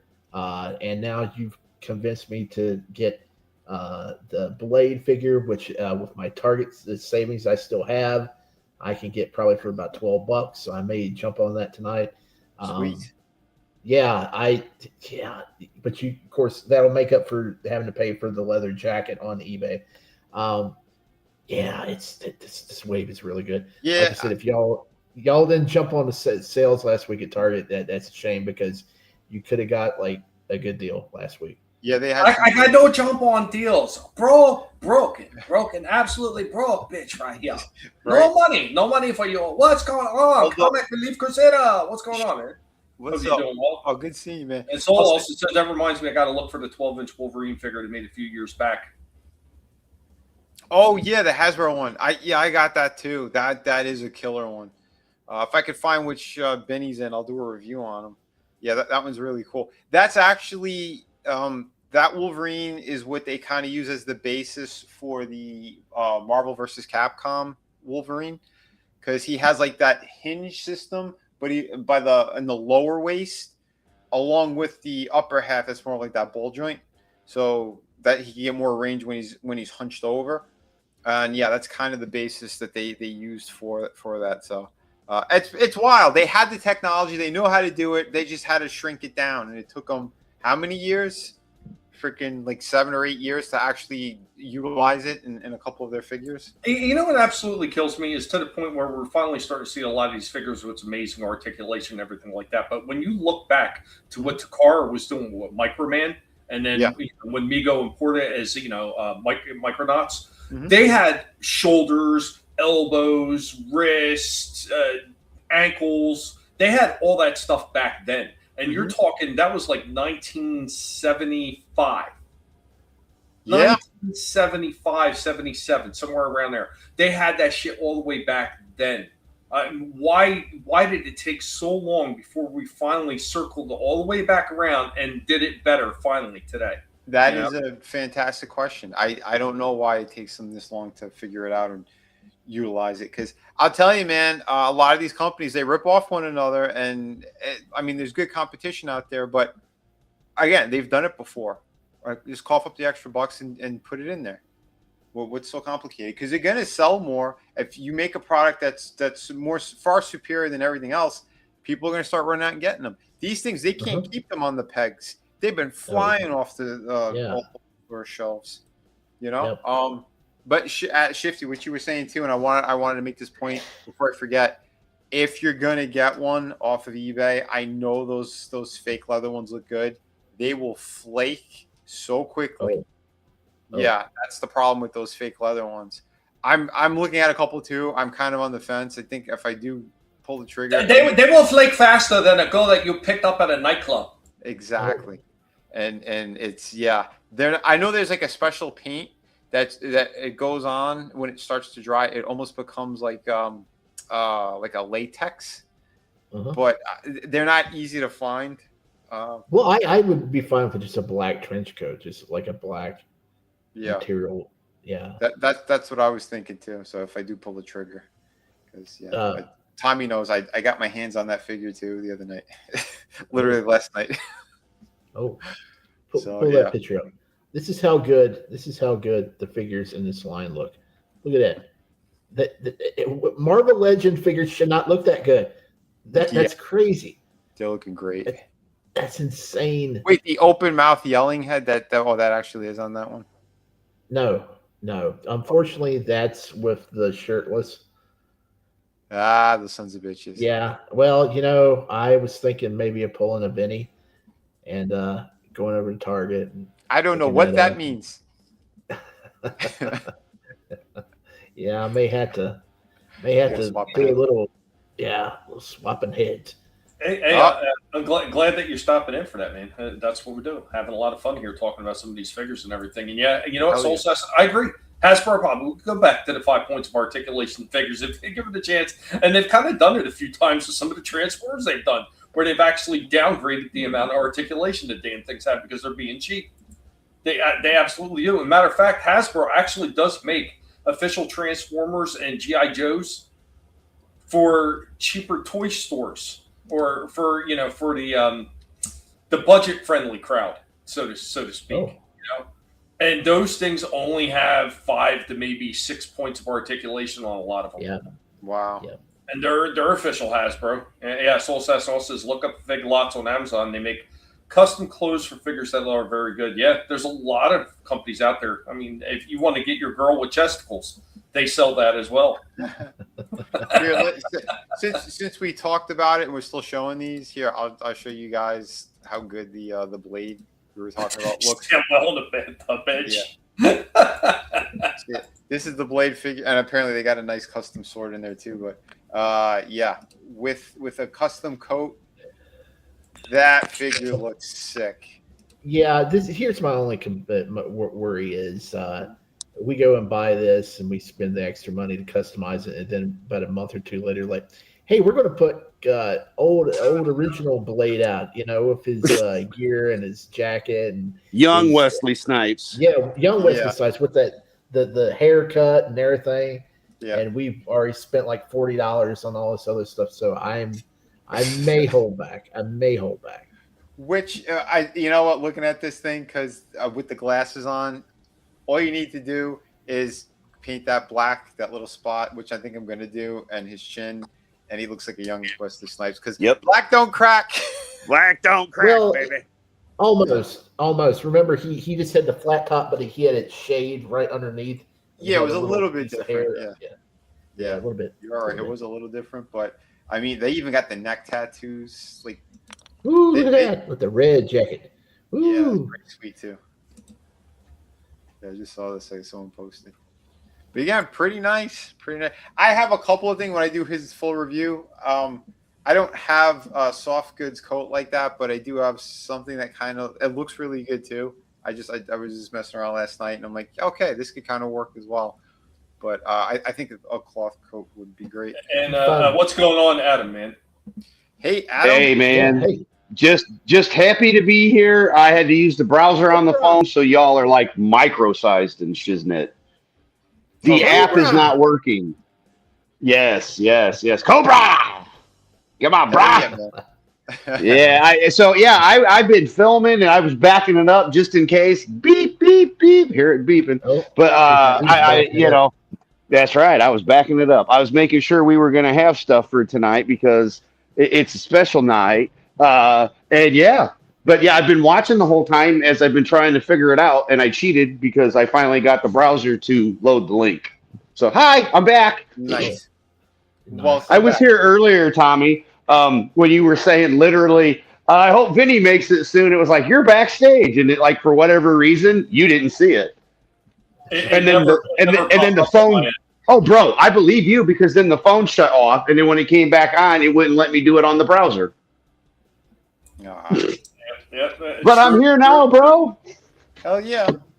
Yeah, Soul says somehow Disney can't make a good Blade movie, and Comic Relief Crusader says, "Oh, Tommy, I'm still planning on getting that X Transpots Rodimus. Nice."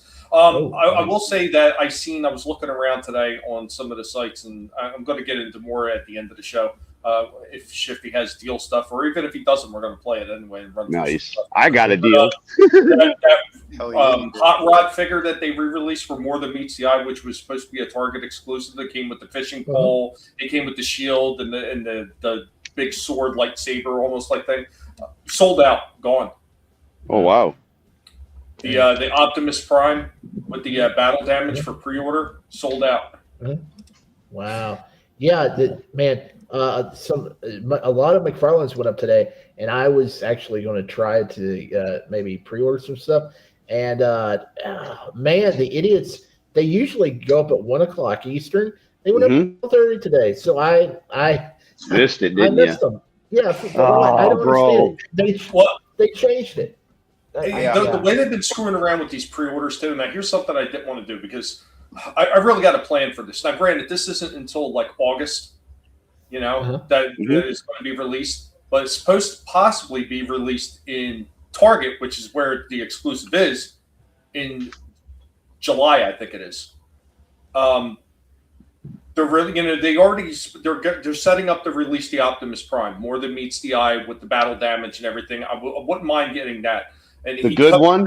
He comes without the trailer. Yeah, the newer one, but he comes without the trailer.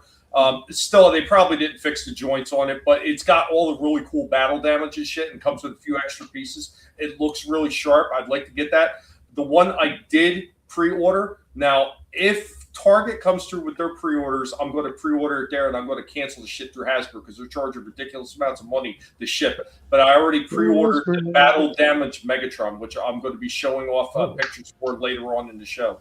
I pre-ordered it, and like I said, if it comes down to I can get it at Target, I'm going to cancel with Hasbro because those son of a bitches. Apparently, if you don't order something on them within a certain amount of time, they cancel your account. Really, the whole account? You got to re-sign up your account. That's hell no! Bullshit right there. That's complete hogwash. Yeah, because they're trying to get people with that stupid pulse thing too. Yeah. Fight me. If you re-sign up, the odds of you jumping on the Pulse exclusive shit and paying an extra $50, they think people are gonna jump on that. So that's why they. Dude, I swear the marketing scams, the bullshit that they pull, unbelievable. Oh, but before I forget, because Shifty, you were saying that about the pre-orders on all the Superman shit. It's funny. I was literally talking to Adam while looking at the site, and I went, "Oh shit! I didn't know these things were dropping." And I go and click, and I look.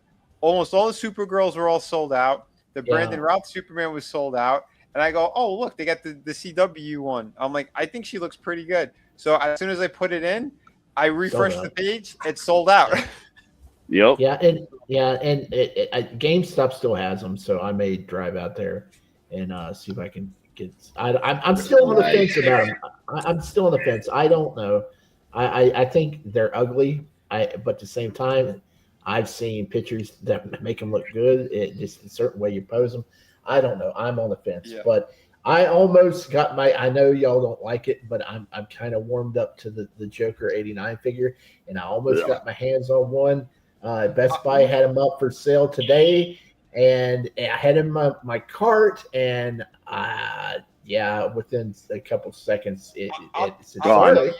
I'll tell you, Shifty. If you do see it, you probably get it.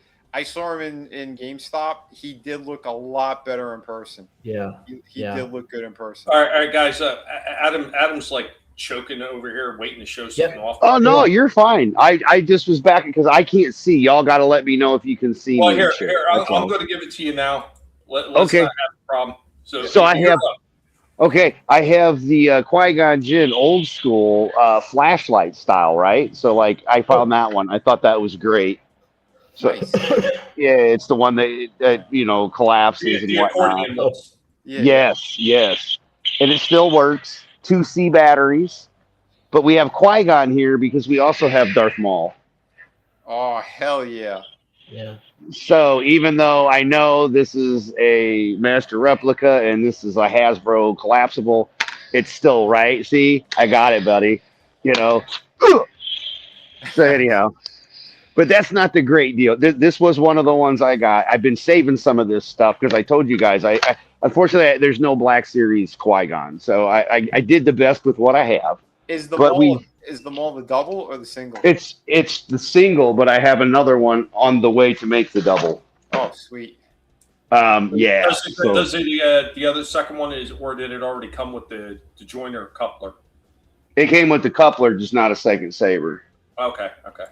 Yeah, and and then the other one will come with the exact same thing too. So I got pretty crafty here, and you guys saw the price. It's the deal of deals. It was a lightsaber, and it says non-working, but I got it to work. Oh, all the way. Hell yeah! Wow, boy, that's so bright. It's Mace Windu's. Oh, it's Mace's. Awesome. Yes. Oh, wrong color, but still, it's cool. Well, this is Master Replica, and this one has been used in. When you read Master Replicas, it tells you this is for display, not for saber fighting. Tommy can attest; he had the ones that he actually bought for saber fighting, and you can do stuff like we could. But yeah, this was pretty cool. And, it kind of works on the white too. So that's kind of cool. Awesome. But, just because some of those movies were so bad, this is kind of funny because, oh, looky over there. Oh, shoot. Oh, no. Now there are two of them. Oh, shit. Wow. And they're different colored. Yeah. Oh shit. And they're the exact same saber. They're made the exact same numbers, everything. The one Isn't that wild? The one in your left hand is the one that you fixed? Yes, sir. Wow. And this is the one. This is the one I got for $100. Wow. $10, $100. Did you say 10? 10. Wow. I had to hear it again because it was 10. Yeah, I mean, even if it doesn't work, the amount of engineering that actually goes into those handles, because usually they're like a aircraft aluminum grade handles. Yeah, it should still be more than $10 because there's a lot of crafting that goes on in those handles. Yep, and this one here, I got it. I offered them $10. They accepted it. It was $10 shipping. This one, it said that the sound doesn't work, and that is correct. When I put this one in there, the sound works. So it is actually the battery pack that's bad in this one. So the speaker's probably disconnected. But there are places I saw that, because again, or for Violet, right? My granddaughter, it doesn't matter that it doesn't make noise. Exactly. It's the right It's color for her purple. name. Yeah, so, and again, it's, and it looks blue to us on the screen, but okay, cool. Yeah. This one in the left hand has more of a blue tint to my eye, where this one's more of a purplish, has more of the purple because it's the blue and the red LEDs. This one, the red LEDs aren't really, and again, it does look purple compared to the other ones, Yep. But yeah, this one is way off on the purple scale. Oh, so And again, real quick, because he said Yep. that, yeah, you said that Ross had them. Trust me, we were looking for them. We could not find them Yeah. at Ross. but yeah, and I was gonna do the Joker stuff, but unfortunately it rained, and then and then we were having all the technical difficulties. But it is speaking kind of of cool. technical difficulties, Adam, Sigmund Satorian says you're supposed to make the noise, bro. Right? Oh, all right, sue me. But I don't care. This is still one of my favorite ones because this is a $70 one I got off of Facebook Marketplace, the Master Replica Luke, and it's still one of my favorites of all time. That is badass. Oh yeah. So but the worst part about Luke's is where the on-off switch is, just where you're grabbing it. It's kind of in the way, and then where you would hang it up from your belt because you're not gonna, because these don't come off. The Black Series or Master Replicas, since I have both. But this is all of these are Master Replicas, other than the Qui-Gon. How cool is that? I'm so glad I got to kind of show this off, especially at night. Yeah, man. Oh, dude, it's freaking badass. So, and it does say, like I said, you're not supposed to duel with them. And again, as you guys see, it's not like I'm swinging them hard and whacking the hell out of them or anything. So, but if for a collectible, man, again, these were like $50 at Walmart when they launched. Yeah. I mean, it's a great flashlight. Yeah, it is. I don't got to worry about when the power goes out. I'll be able to see. That's cool. He yeah. said flashlight, not flashlight. That's right. Flashlight. No, that would be you with the Venom one. That was disgusting. Burn. Damn it, Shifty. No, I know, but when you said that, it's like, oh man, yeah, that was on eBay, slightly used, right? Oh my goodness. He knows what he was doing. Yeah, he did. No. That what they that's what the new canister of Venom Ooze looks like that they're trying to sell to the kids. Right. Yeah, they're trying to poison kids with those things. Yeah, but that green one, it's glowing so, man, the glow is coming off that real well. This is a this takes 3 AAA batteries instead of the 6 AA's. So, and the reds are always a lot lighter than the green or the blue. Yeah. I've noticed that because since I have all of them. Yeah, because it can't really do like the more of the white on the inside of what it would look like. Yeah. But I mean, again, is this coming through pretty good? Can you see the handle of the malls and stuff? Okay. Dude, that looks Thank great. you guys for letting me know.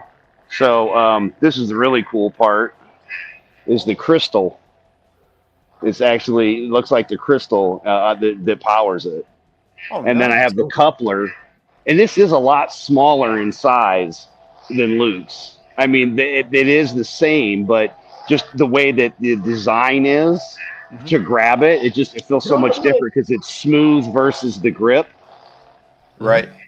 But yeah, other than that, man, these are just badass. I don't care. Yeah, they are. Like I said, I was getting honked at when I had the bonfire yesterday when I was out here playing with them because it's like, I don't care. I'm going to have fun. You get ready for the apocalypse. Hey, we got to have fun because they don't want us to. That's what I got, gentlemen. Thank you. But yeah, that's the biggest score I ever got. $10 for a lightsaber that was broke. And again, Tommy, I was thinking the same thing. Worst case, if it's unfixable, I got something for Violet. She can just, It's still a cool piece regardless. Just sitting on the shelf because that's the differences with the bulb. These are they're white, and it's the LEDs that power them. Versus them being colored and then a white light going through them. Yep. So that's the coolest thing. But no, thank you, gentlemen. Oh, I hope that really looked good. It came out well. Okay, awesome. You know how, because it's the front camera.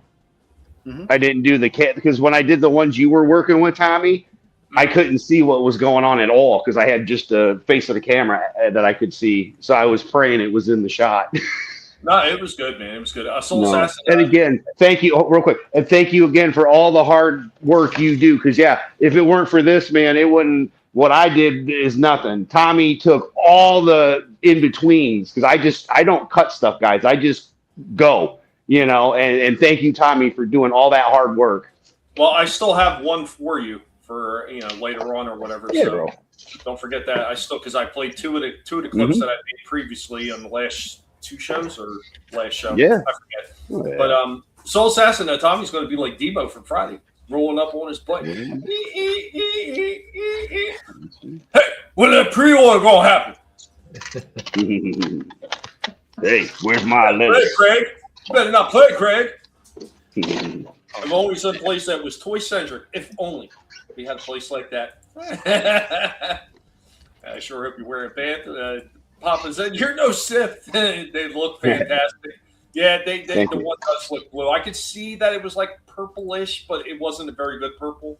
There's like Yeah, it's weird, man. Because when I grab a blue blade and do it against that, it's so not blue, which I'll actually grab just because I'm standing here. But yeah, it does have a more blue tint, right? Because that's my biggest gripe is that you can just tell, and it still looks so badass. But at the same time, it's like it's supposed to be because Shifty was like, well, it's not quite purple, and I'm like, yes, Shifty, it's like fist bump right there, bro, because you are 100% correct. Mm-hmm. But here's your Luke, or I should say Anakin, because he never was a master. Yeah, we don't see it right now. We see your icon. Oh, gotcha. Oh, that's right. Let's get that back. Oh, and now it's messing with me. Of course. Yeah, remember when we just needed sticks or broom handles to fight? Good times. There it is. And Sigmund Sortorian, yeah, man, it's been happening to everybody tonight. There goes Yep. There we go. I apologize. I saw somebody at their wedding, instead of having a dance, the bride and groom were having a duel. Right. That's awesome. Yeah, they had their sabers and everything. It was awesome. That's when you go hard to the paint with her. Just to let her know. Yep. Right. You kick her down. But yeah, I mean, that's how you got the right one, right? Oh, yeah. She wants to saber fight with you. Nice. And then just because we're so talented, Is that Anakin's? Yes. Anakin's. I love that one. I do too. There we go. Now we have Wolverine saber. Yeah, right. But those are sweet. Now all three of those are blue. No, 2 purple, 1 blue. The only one is blue is the one in the center. If you're seeing Yes, sir. blue on all three, I hate to tell you, you may be colorblind. Your tint's off on your screen, bro. Because the one all the way to the left is the blue or purple. Then you've got blue in the center, and this is the purple. Well, the one in the center looks blue, and then the other two look white blue to me, kind of. Right? No, you're good, dude. And it could be the camera too, man. Because again, it's a freaking iPhone. But with them that close together, it starts to blue. Right. Yeah. And I don't know. I have no problem distinguishing the colors, and I kind of seen the purple to begin with. Yep. It was bluer, but I could still tell it was like that weird crossover. How's that, guys? Oh yeah, when you point the tip towards the camera, I can tell it's purple now. There you go, bro. See the tip. Right on. Yep. He just needs to see the tip. Oh, thank you, Tommy. I'm here all week. I was waiting for somebody to say something. I'm waiting. It's a purple tip. I can't be the only asshole on this show tonight. Right. That was actually. Hey, we don't need to be talking about assholes and tips. Yeah, I know. I mean, you got a flesh box for that. Yeah, we're not talking about Congress now. We're talking about action figures. Come on. Right. Get back on. Oh man. So speaking of which, we do have that second part that Adam gave us, but right before I play that, I'm going to hit Shifty with one of his favorite segments that I do, the toy break. He likes it just for dancing girl. He doesn't care about things blowing up. He just likes dancing girl. But here we go with the toy break. He likes it when it wiggles.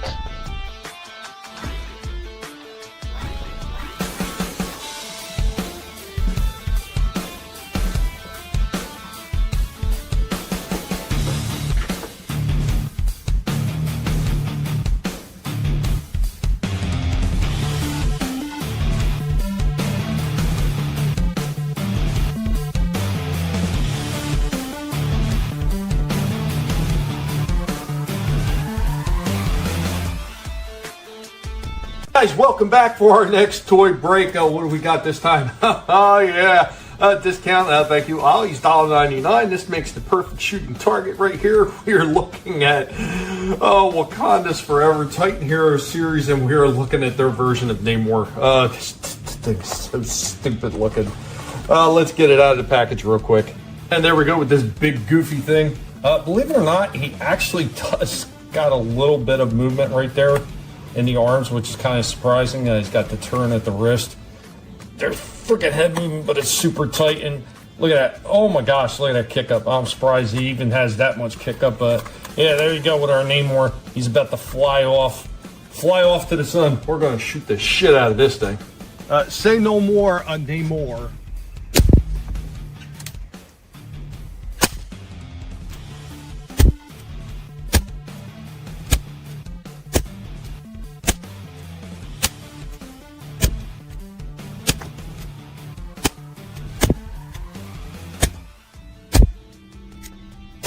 And also finished.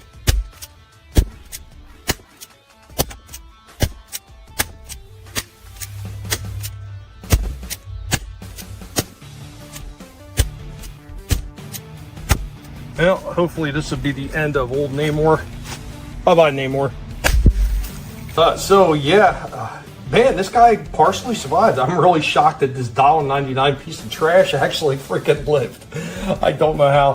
The arm got blown off. He's got a lot of freaking divots and holes in him. But the head actually loosened up, and believe it or not, there's a little bit more movement in there than I thought. It's not just side to side, it's up and down. So the shots loosened up, and then where I thought it was just the legs like this because they were so tight and weren't moving, after shooting it, all of a sudden find out it's got this big side turn right there as well. Kind of hilarious. Nothing else loosened up on this, so that was it. That was all the movement this thing had. But yeah, really did he partially survive this test. I'm really shocked. The $1.99, originally $9.99 toy, kind of lived to see another day technically. But no, we're getting rid of this damn thing.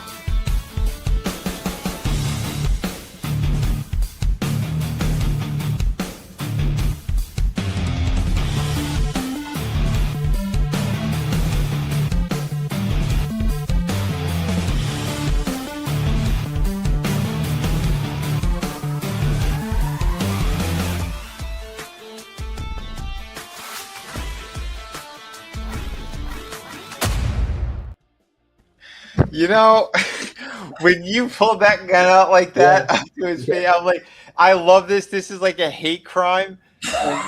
Dude, that I was laughing so hard.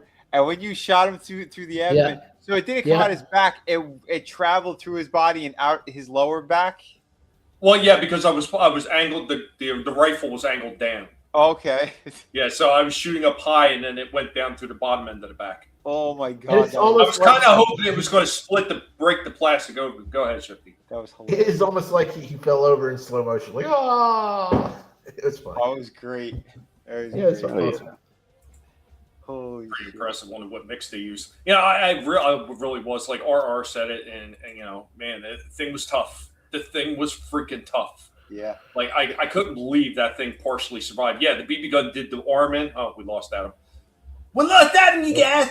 I did blow the hand off with the BB gun, but man, I can't even tell you how many shots I took. You can tell I sped it up. And shots were flying all over the place, made a lot of nice divots and everything. But other than breaking that one hand off, nothing else was breaking other than a few joints loosened up. Tommy, now you know what you need to do, right? You need to get a hook. You're gonna tape it. You stick it into that hole in where his hand was. Tape it up, and then get rip off the hair off of a Barbie doll or something and glue it on top of Mexican Aquaman. And now you have Aquaman you could shoot at too. You could do a double toy break on that one. The thing is so bad. The only thing that I seen that would be salvageable out of that thing would be like the little wings on the feet. It's like maybe you could put it on a Thor figure or something. Oh yeah, you might be able to do that. Yeah, that's Pass kill. I like the burn mark on his chest though. Huh? The burn mark on his chest. Yeah, I love that. That was good. Yeah, Mexican Aquaman. That's right. Mexican Aquaman. That's what I said.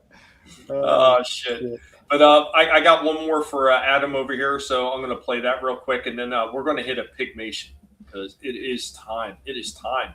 But here we go with Adam's last Saber video that I put together for him.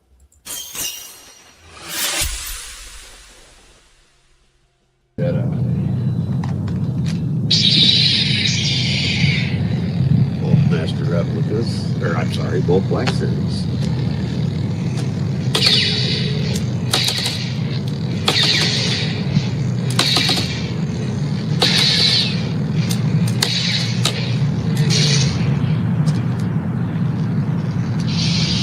Never joined. Master replica Luke. Black Series Vader.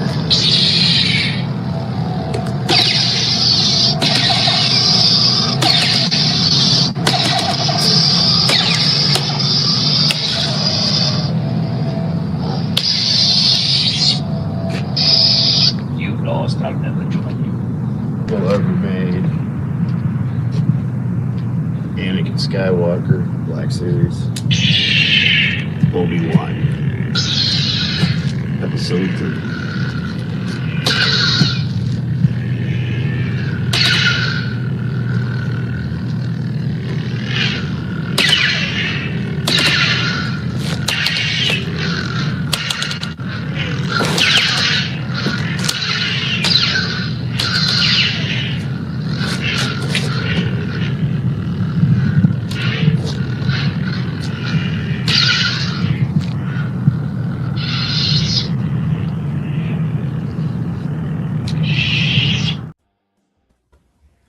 There we go with all the ones that Adam's got them all lit up in them. It gets dark. That's what he does. Yeah. Oh, he's muted. Yes, I was muted. That way it wasn't because while you guys were talking, the humming. Gotcha. Yeah, I didn't want the, that would just be, fucking rude. But yeah, that's a beautiful thing about being out in the county, and I've only got one light on, so yeah, right. And again, it's nice to see in the two you've got Yodas and Anakins. Those are both the Black Series, and of course, both the Windus are master replicas. And see, after a while, yep. But I don't know about I've never really ran them, so this is kind of fun to see what they do. But yeah, I'm glad to share this with everybody because I'm so stoked. These are so badass, and I mean, come on, this is perfect. Oh yeah, yeah. I'm not even stoned. And you get the Mace Windu ones. You could use them like a blacklight.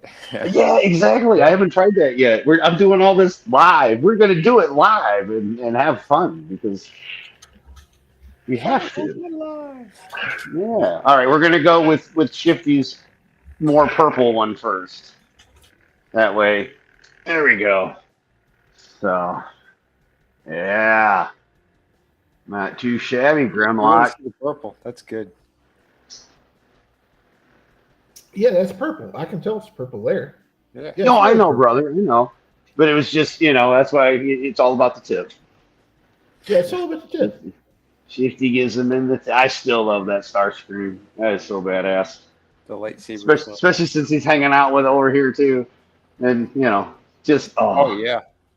Yeah. I'm sorry. I'm geeking out on my own stuff. Beautiful stuff. Oh, by the way, I did see because we were talking about it a while ago too. The Mattel DC stuff. Apparently, it's going to be the premium collector's product. They're coming in January of 2027. That's why they're holding off. They're going to try to push the wave out first. I think in another 2 months or something. They're supposed to start hitting shelves, and then 2027, I guess, is when they're officially releasing the collector's stuff. Unfortunately, they're still using the Superman New 52 design, which is terrible. But But again, they still haven't shown the premium collector stuff yet. Oh, the other thought was that one that doesn't make noise, and the dogs won't bark at it. Oh, that is good. Yeah, I was thinking about that. How are they with the lights, the different lights and stuff? Usually they don't really bark too much because I've always got the LED lights on in the room anyway, the overhead ones. Okay. So those are the ones that are that they're used to. I mean, I don't usually have them chasing fast or anything crazy to give them a headache. Yeah. Hell, give me a headache. But yeah, that blue is just. I'm not gonna dig out Obi-Wan's because I'm waiting for when I get that other one. But voila!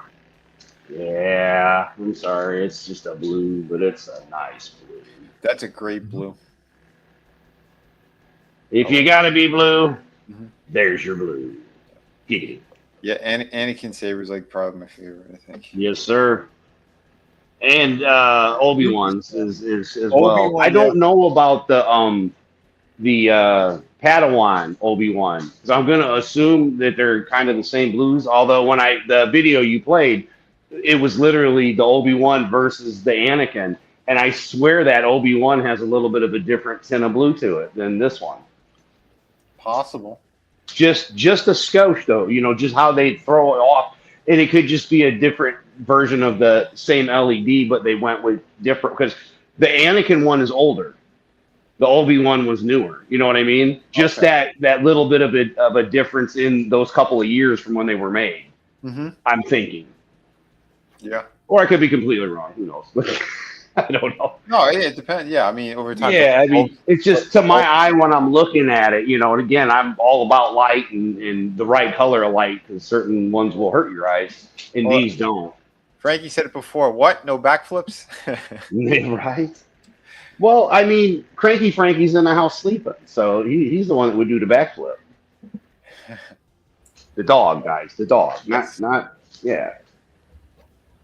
All right, man. We are getting ready to change gears now, and we're going to run with a Pigmation. Love them. These things. They can be a lot of fun. Sometimes they can be absolute horses' asses, but I had some fun with this one. Not quite the longest Pigmation I ever did, but it's not the shortest one either. So here we go. We are the Guinea Pig Collective. All will be assimilated. Resistance is futile.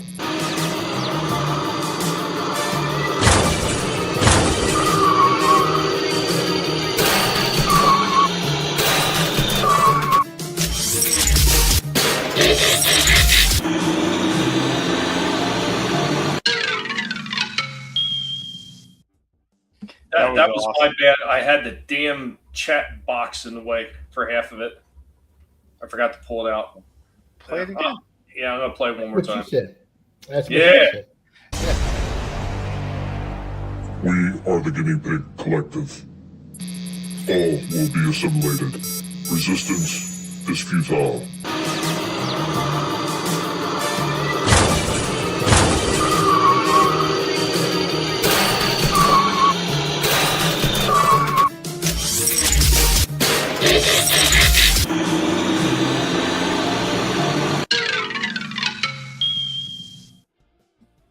There we go. You see it much better that time. Totally worth playing again. That was awesome.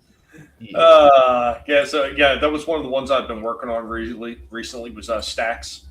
Hell yeah. For the GoBots. And, people always talk about like how cheap the GoBots were and how they didn't match up with Transformers. I kind of proved right there that they kind of did to a degree. Were they always like as good looking as Transformers with the faces and everything? No. But some of them still had some pretty interesting transformations to them, and they still look pretty cool with the accessories that they had. Now, granted, all their accessories just fit right on the vehicle forms usually. So, But yeah, I thought it was cool. Thanks, RR. Yeah. Appreciate that, man.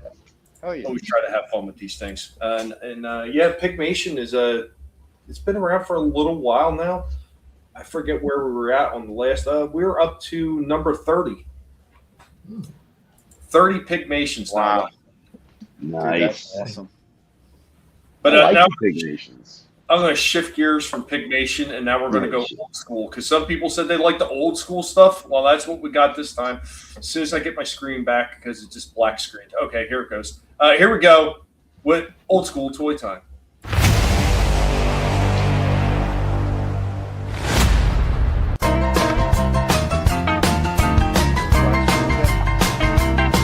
we are hanging out with Big Fluffy the Magnanimous, the superior archaeological pig known as Indy of the Guinea Pig Collective. So, of course, that means we're hanging out with Indy. We're going to be doing some old school toy time.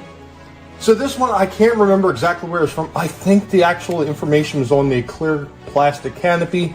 He is missing one of the little handles inside, but everything else is in there. A little bit beat up, a little bit worse wear. This was stored in a bad container with toys that were made out of rubber, and it kind of like heat sinked into it a little bit. But we got this weird little shuttlecraft. Wish I knew the company. The only thing it has on it is made in Hong Kong. And next up, we got this piece right here. This one is actually from Gabriel at Lancaster, Pennsylvania. Lancaster. There we go with that. This is almost 100% metal and all die cast, and like I believe this is tin, or that might be die cast too. It's got the clear plastic canopy, which is a little yellowed that can be fixed. It's got the pilot in there, and it used to have a little hook, die cast hook on the bottom right here, and it has the winch to roll it up. Unfortunately, the hook is missing. If I can find it, I'd just get a new cord and put that right back on. And the last thing we're going to be showing up, okay, it's not exactly the last thing, it's second to last, but we got this piece from Fisher-Price, a little airplane. It is missing a prop blade, but everything else, the paint job on this thing is in really good shape. Just needs to be cleaned up a bit. The Fisher-Price 306 plane from 1974. And I forgot to mention the helicopter is from 1976. Last piece we're showing off, Fisher-Price 1981 Over the Rainbow. It's got the little sliding clicky sound thing right here, but yes, this, you wind this up and this actually works.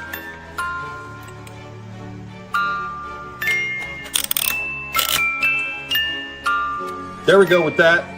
Over the Rainbow, Fisher-Price little music box. Guys, hope you enjoyed this old school toy time.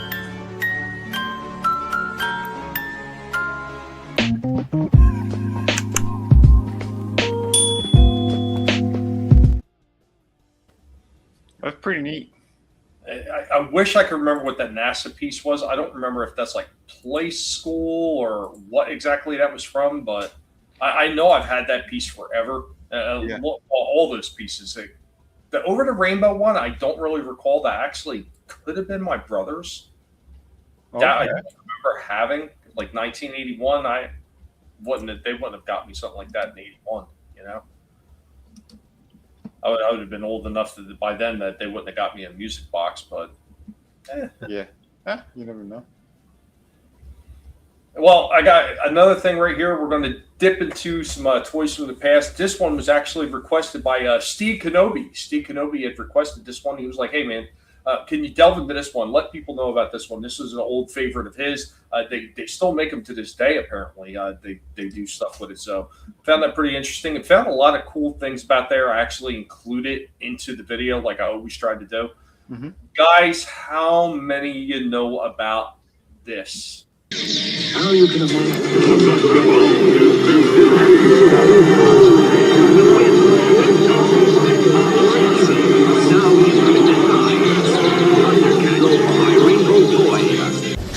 Greetings, humans.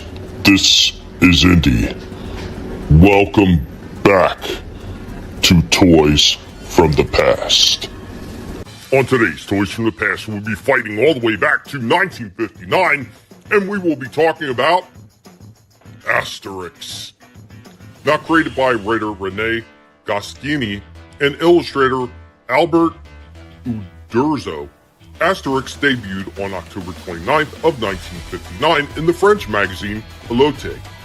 The comic follows the adventures of a clever Gaulish warrior and his strong friend Obelix as they resist Roman occupation, circa of 50 BC, using a magical strength potion, becoming iconic cultural representations of French wit, history, and humor.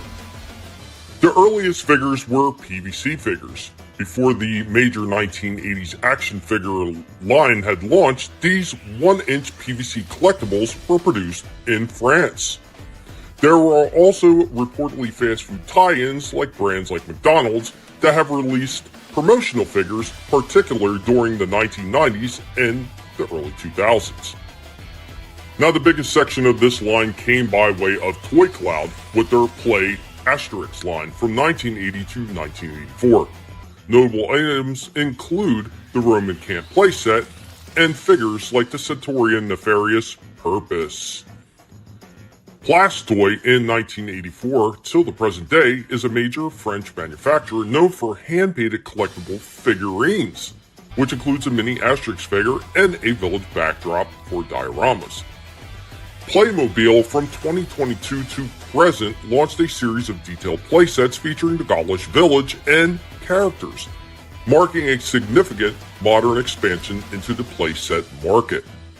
Bullyland, also in the 1990s, had produced a variety of PVC figures such as Miraculix Get-A-Fix with a cauldron set, and Kinder Surprise, the chocolate manufacturer, frequently features miniature sets for movie releases such as Asterix and the Vikings from their 2007 collection. Also, Funko has released pop vinyl versions of Asterix and Obelix as part of their extensive franchise checklist. Guys, have you ever heard of Asterix? We would like to thank Steve Kenobi for this suggestion for this Toys from the Past episode.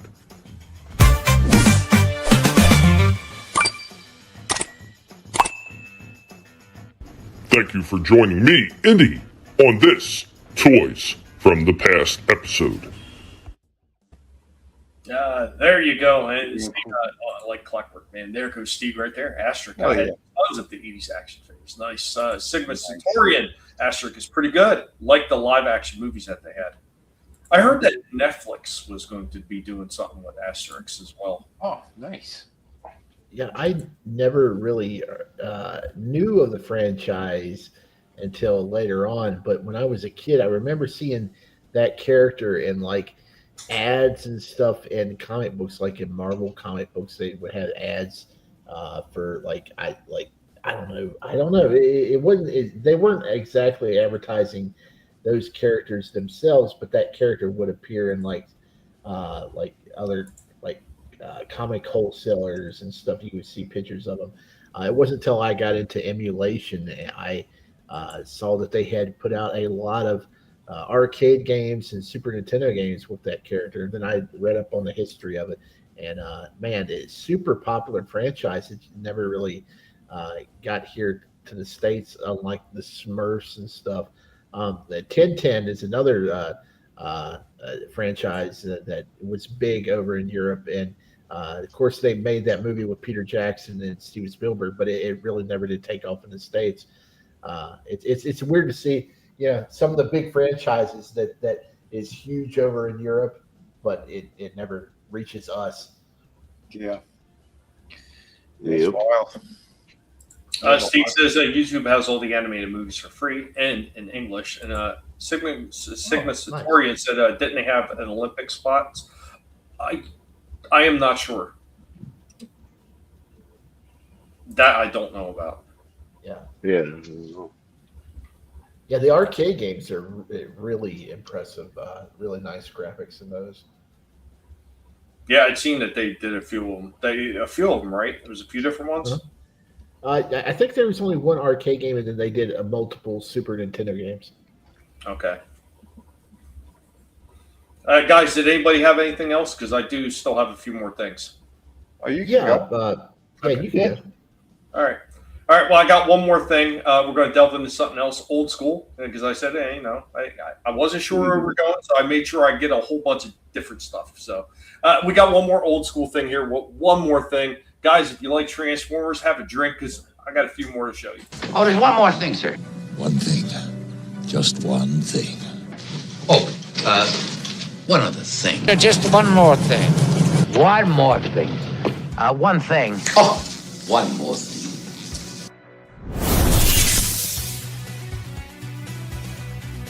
We're back with another one more thing. So I'd gotten a huge lot of Transformer bots parts and just bots in general to repair.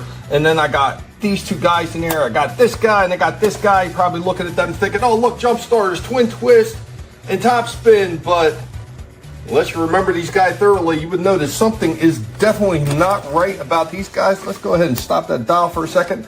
The colors are all wrong. As soon as I seen it, I knew what they did. Because here's the original top spin. You will see that, well, this one's a little bit yellowed. But you will see that he was blue arms, blue head, blue legs, and a white chest.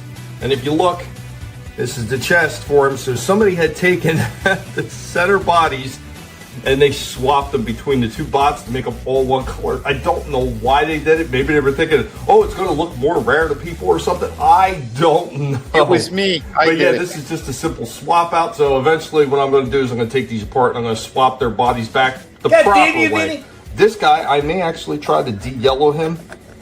He's not in the best of shape and his auto transformation doesn't seem to work anymore, but there we go with one more thing. If you see this, it's not that they're fake, if that's what you're thinking, and it's not that they're super rare, it's just that somebody decided to swap parts.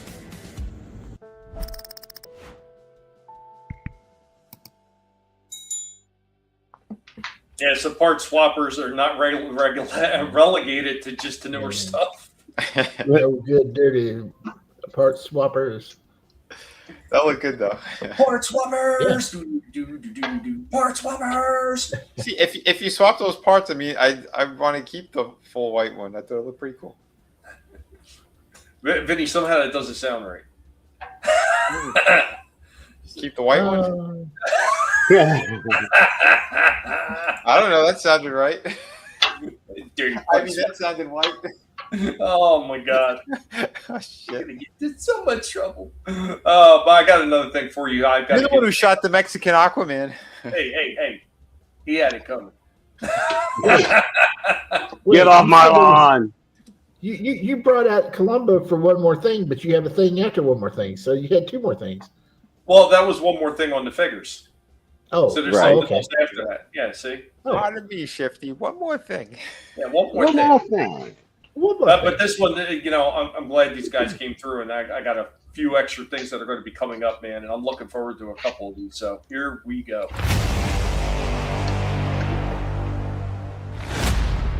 Zooming in on the biggest and happiest face in the collective.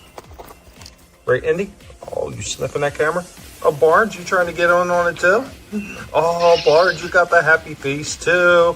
Happy piggies, as we are getting ready for unboxing time, piggies. Oh, yeah.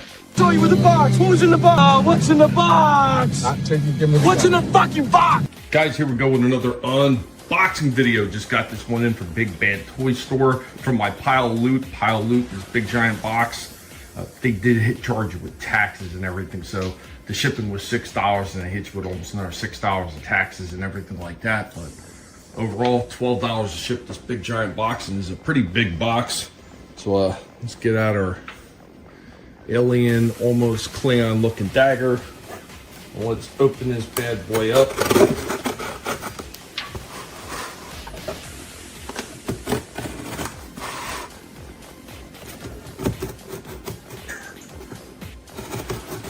Pig's making weird noises in the background.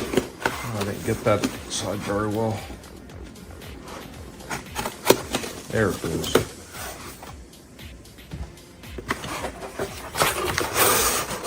It's a pretty big pile of loot. So what do we got? We got Breakdown. So I was not able to get this a long time ago. I kept ordering it from Entertainment Earth, and then he kept canceling my order or refusing to ship it, delaying the shipment. And I never got this guy from years ago. Big Bad Toy Store on the re-releases pre-ordered, and they came right through with this guy. So I finally got him, so I'll be able to do the entire Menasor from the Legacy. We also got Wind Charger, man. Wind Charger, the newest, well, one of the newest members of the collective. We do have two guys after him, but we finally got that one in, and I know they are going to be doing a battled, or should I say dead version of Wind Charger as well. Kind of curious to see how well that's going to look. It's probably going to be in the 2-pack with him and Wheeljack, so pretty cool. So that'll be coming up. And the last one we got this one super discount, Big Bad Toy Store. We got that Studio Series 86 Galvatron. So I already had a bunch of these Galvatrons. One of them I'm going to have to sell because it's like a Legacy United. It's the same as Legacy. Yeah. Or maybe it was Kingdom that I had. Either way, it doesn't matter. So now we got the Studio Series 86. I will compare it to the other one that I have open. Let's see if there's any size difference or anything, or if it's just a change in color. From what I understand, it's supposed to be just a change in color. So there we go with that as well. So these are all going to be upcoming. Man, what an awesome unboxing. And thank you, Big Bad Toy Store, for coming through again, where Entertainment Earth absolutely failed.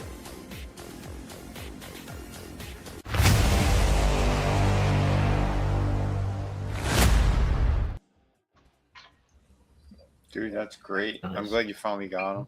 Yeah, man. Waiting forever to get that figure. And I for a while there, I just kind of gave up. I was like, I'm never going to get it because they were selling it for ridiculous amounts on freaking eBay for that breakdown. They were selling it for over $60 some odd. I'm like, dude, I am not spending over $60+ for a figure that I should have been able to get for freaking $25 if they weren't screwing around the way they did. Yeah. Yeah.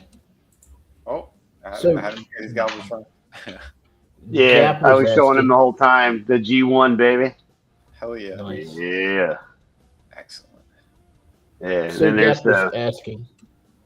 Yeah. Oh, Gap was asking what a pile of loot was.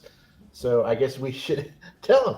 Pile of loot is their service over Big Bad Toy Store, where you can, when you purchase things, you can put it in a pile of loot to ship out anytime you want within 90 days. It saves on shipping costs, and you can just keep on adding to it. Like, for instance, over the holiday season, they have sales every single day at like a certain time, and they have like cheap figures and stuff.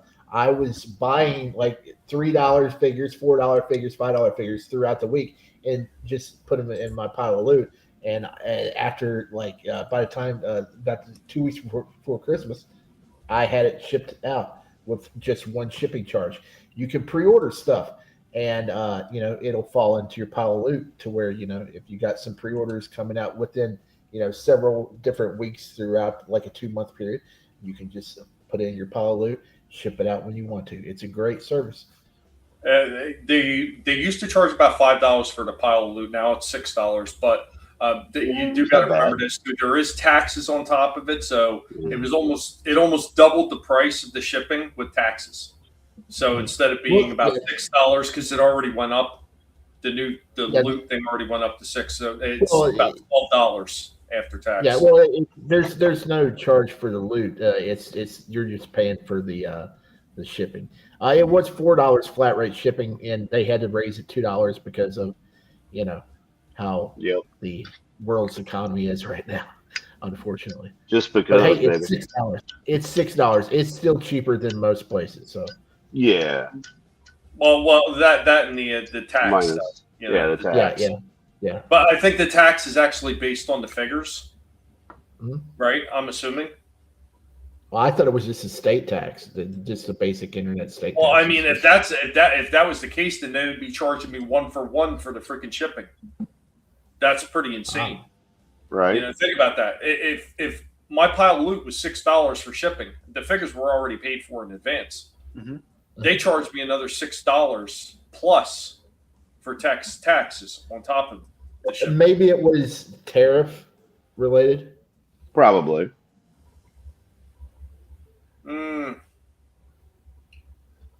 That's when some of the prices started going up, though. Remember, guys? Yeah. Even before the tariffs hit, prices went up. Yeah, but wouldn't that have fallen under the minute I paid for those other figures? Well, if you look at some of the figures, it says this price is it doesn't include the tariff surcharge. Mm-hmm. So that might be the case of the stuff that you bought. I don't know. There's really, no way. It's crazy. Yeah, it's hard telling, right? I mean, they change the prices on us all the time. Yeah. It's all true. the time. They do. And that might more likely be it. Like, cause I was kind of wondering what it was. I thought it was just like taxes or something like that. But yeah, very well may have just been terrorists. Then, fucking bullshit. Yeah. Fucking Thanks, nonsense. Trump. It's always something. Always something. All right, should I go for my last thing, or did you guys have something else? I've got a 7-minute video that we can work down by playing it faster, and then I have a short little video to follow it up with. Okay. I got one short one. Okay. Well, whoever wants to go. It's on Maybe you. you can go first. All right, I'll do the short one then. One second. Stupid thing was auto playing. All right, here we go. Here we go. Since I showed those other ones here, I might as well show the Cowboy Deadpool because he looked fantastic. That leads into my video. Beautiful.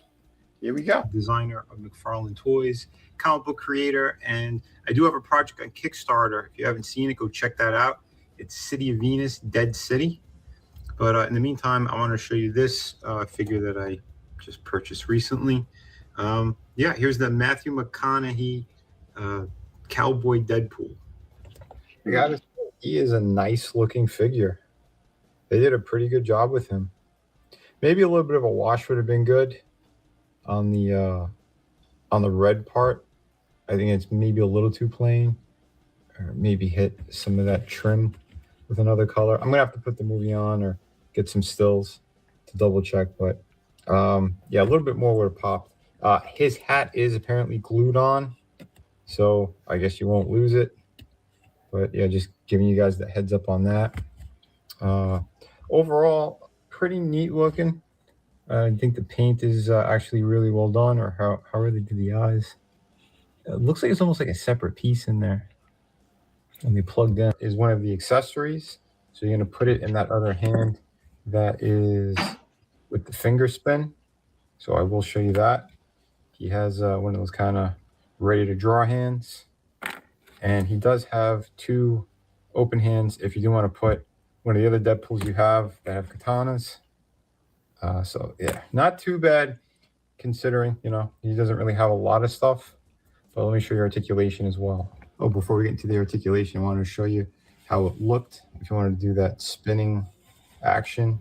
And there's the quick draw hand. So yeah, overall, I think he looks fantastic. They did a really good job. Pretty damn sweet. Now we'll do articulation. So for articulation, he does have a nice ball joint on the head. He does have the diaphragm joint, which the normal Deadpool should have had. That's the kind of joint you want. Hold on, his bandolier got caught. He does have full rotation and ball joint on the shoulder. No butterfly joints. He does have double hinge. Depending on which hand you have, it'll either be that one or the horizontal one. He does have an extra twist by the waist. He has pretty decent splits. Thigh cut, not too bad. The rocker's good, hinge is good. And here's how he looks with my custom Wolverine. This is from the original line, and I swapped out the arms and I put a little bit of paint on him. Awesome stuff. If you see them, they're out now. Target is where I got this one. But yeah, they're online as well, so look around. Thanks again for watching. Remember to hit like and subscribe. Hey everybody, Vinnie Art. So there you go. The one major thing the one major gripe I do have. Real quick, hold on. Have a good night, Gap. Yeah, have a good one. Night, Gap. Night, brother. Aside from like a lack of a wash, because I think he needs a little bit of a black wash, get dirtied up a bit. Why are there red pins going into the wrist? That should be all black. Because when you move his wrist around, you can see this red line out of nowhere. It's like, what the hell is that for? This should have been all black. Why is it red? Kind of stupid. Yeah. Like, why do they do that? They're so close to getting things right, and then they do a stupid mistake like that. Well, plus also, like, over time, like, wear and tear, that means that the black paint on the hands is going to wear off because it's all red plastic. Mm-hmm. Right? At least I'm assuming that the hands are probably red plastic if the joint is. No, they're actually black. They're molded in black. That's why I said, why is he ever red?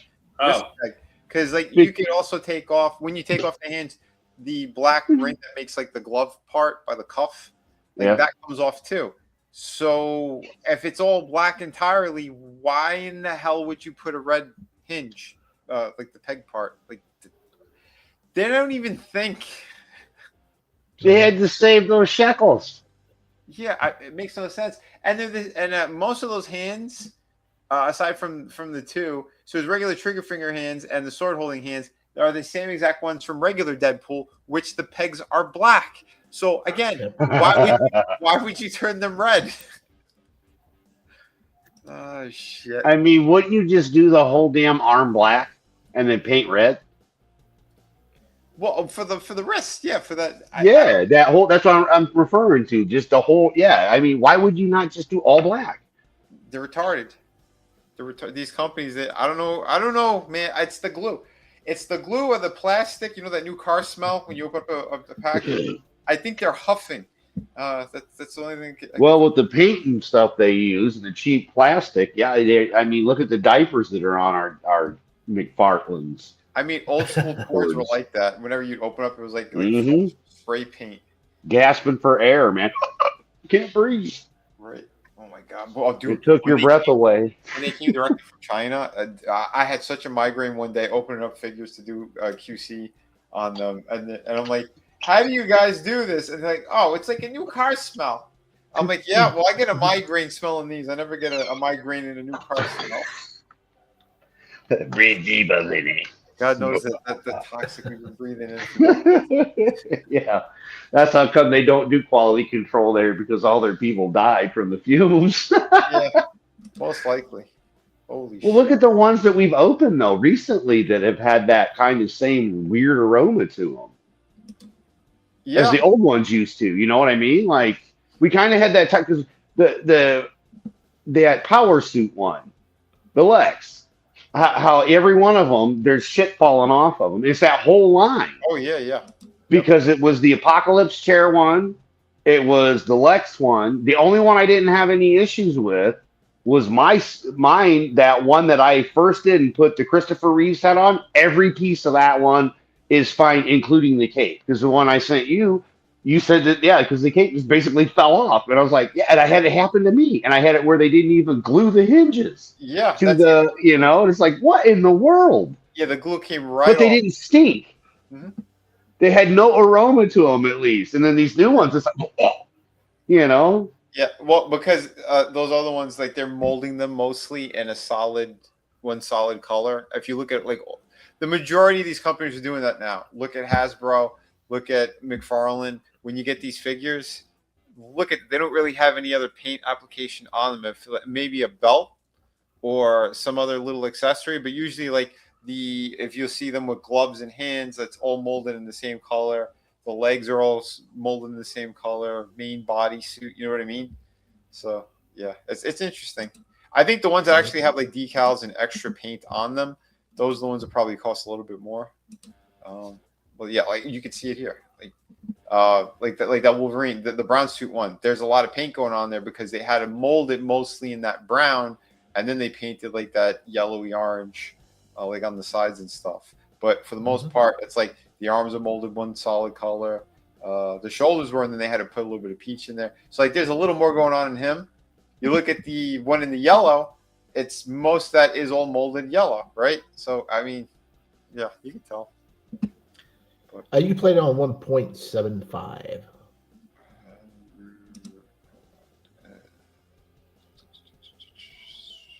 Playback speed.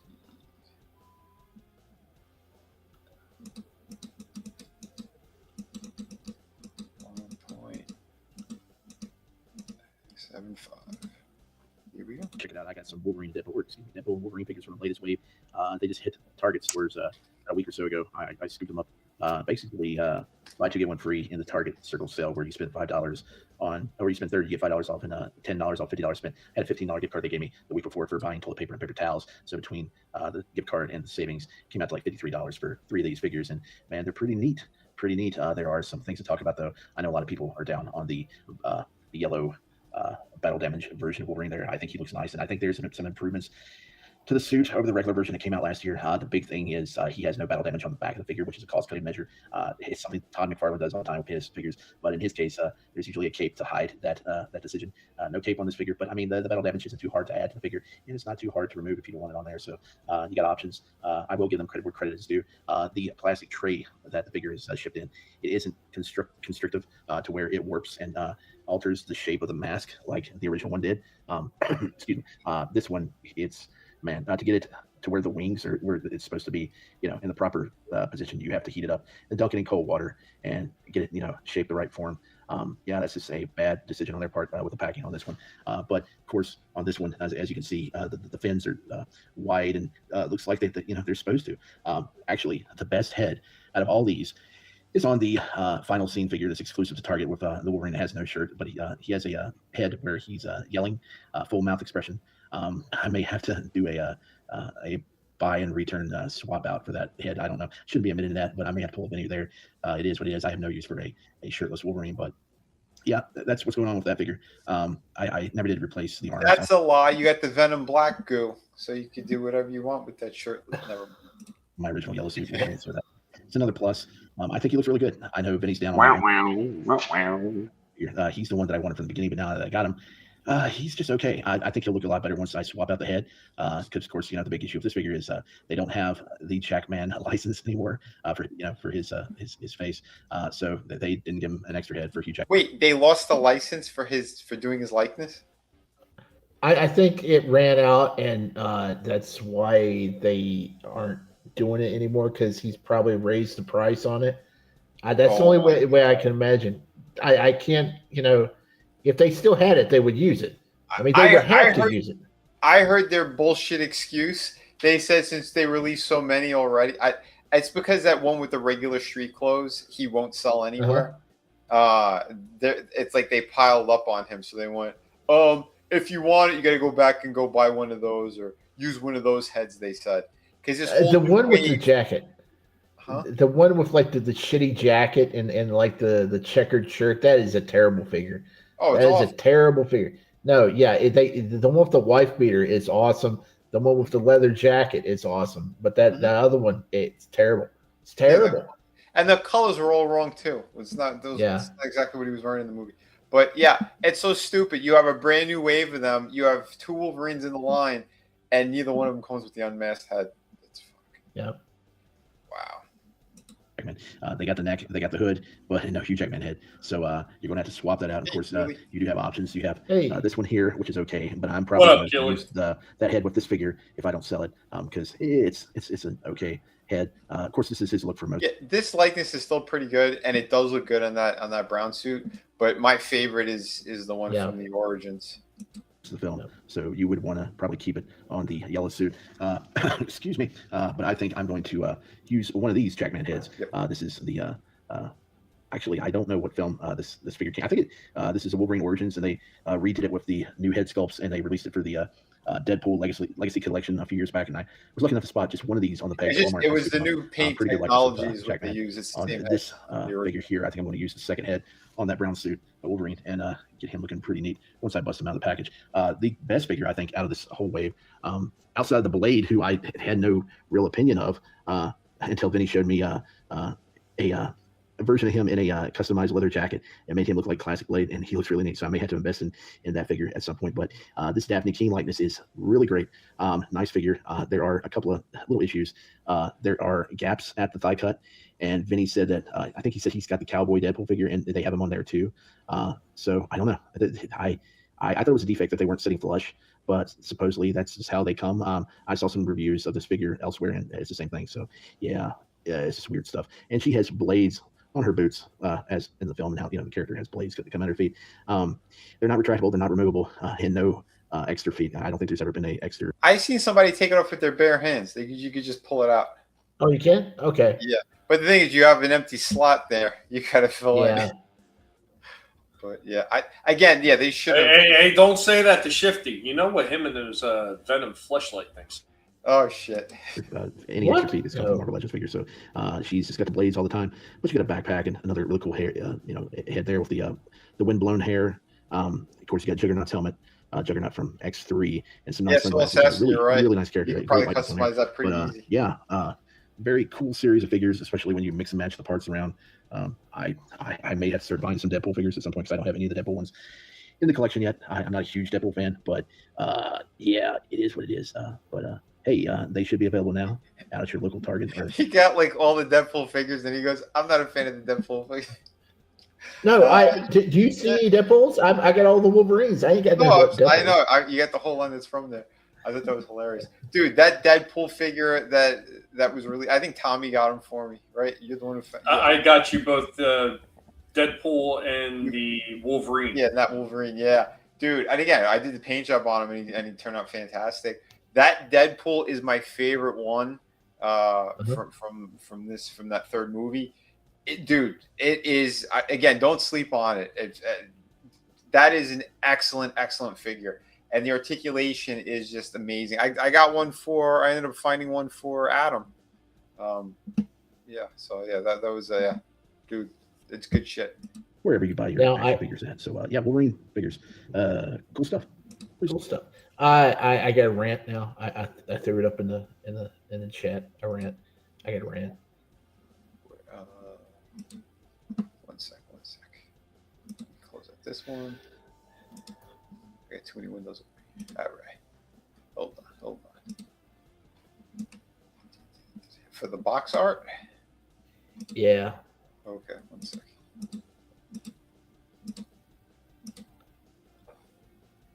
All right. Hey, what's going on? It's Shifty. Time for a little rant.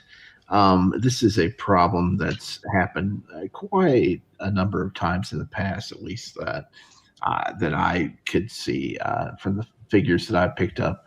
And it's not just one company. There's several toy manufacturers that's done this over the years, and Hasbro has done it before. I have pointed out with their Indiana Jones figure series, but yeah, these pictures on the side of the box, these digital renders, these nice looking representations of what you should be getting in the box, they're not always accurate. Well, I can say this. The X23, it's pretty spot on. The picture that you see is pretty close. Not totally 100% accurate, but it's pretty close. So we'll let this one slide. And of course, this Wolverine from last year, they had enough sense to just go with a painted picture. So yeah, no complaints here on that one. But these two, yeah,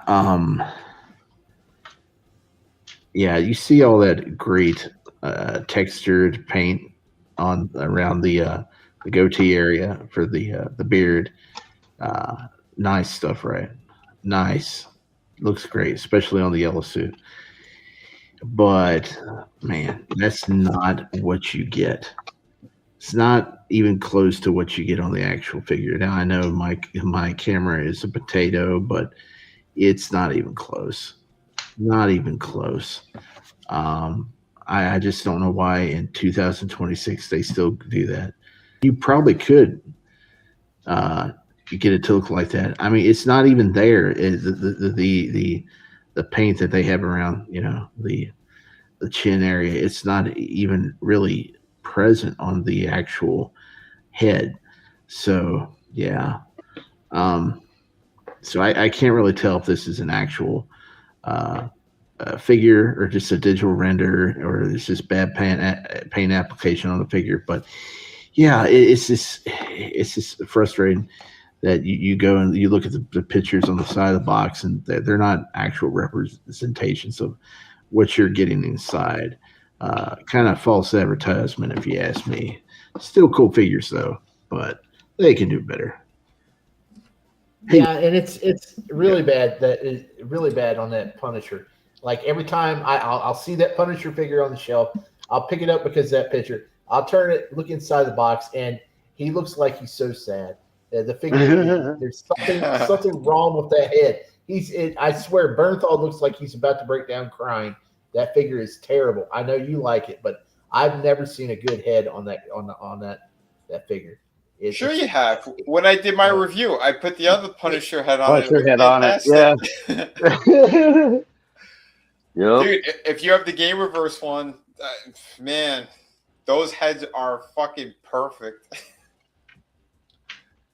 Why can't they match up with what's in the box? What's in the box, guys? I don't know. That's a good question. I found a Daredevil where they did it right. The stubble and everything's perfect on it. His face is lined up straight and everything. What up, Canadian Spider-Man? What's up? But it was really bad with those Indiana Jones figures. Sometimes I'll have to show you the picture. Oh, yeah, those Indiana Jones figures. They fell asleep at the wheel on those. I got a video somewhere I made of it, and the picture on the box does not look a thing like the figure you get. It's just. Well, I don't know what happened with a lot of them, but the one that I got for Raiders looked good. That one looked good. That one was fine. The other one that was really good was the Crusader Knight. Oh they did a really good job on the Crusader Knight.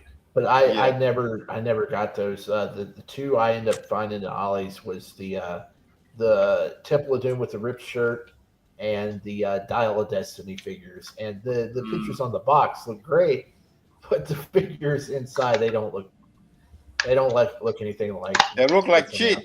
No bueno. Yeah, garbage. I think I got the one with the what was he called, the little monkey or something? I think I got that one too. When he had the diarrhea. Raiders. Yeah, when he had dysentery. Dysentery. His sleeves are rolled up. Well, that's what happened in the movie. That's why he shot the guy. They trained that whole scene, and he couldn't have the fight because he kept running to the bathroom. Hey, Steven, can I just take out my gun and shoot him? And he went, oh, yeah, that'd be great. Take him out. Good, I gotta go shit again. Oh, God. Cha-cha-cha. You gotta love it.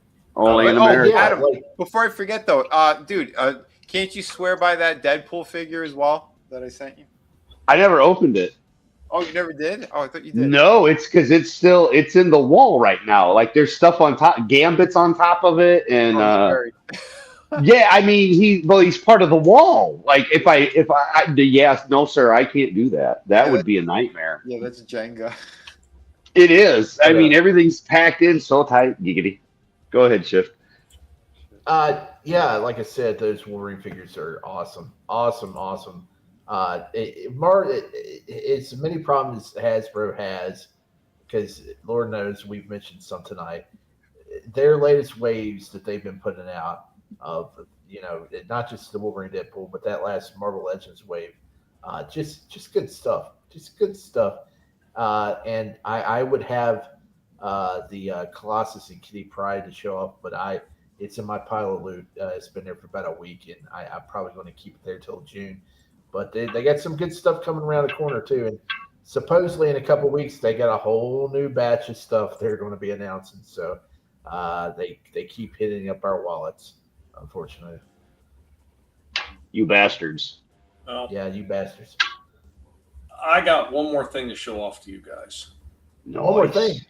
Yeah, just one more thing. One more thing. Yeah, this is coming soon. So after coming soon, there's one other thing I'm going to talk about. That's just a talking point, but here's what's coming soon. Dude, you need to say the one more thing for one more thing, and not play it before like three other things. No, I can play that whenever I want. See, it doesn't. You can't tell the pig what to do. Come on. That's right. I don't. Because there's always one more thing. Well, I guess.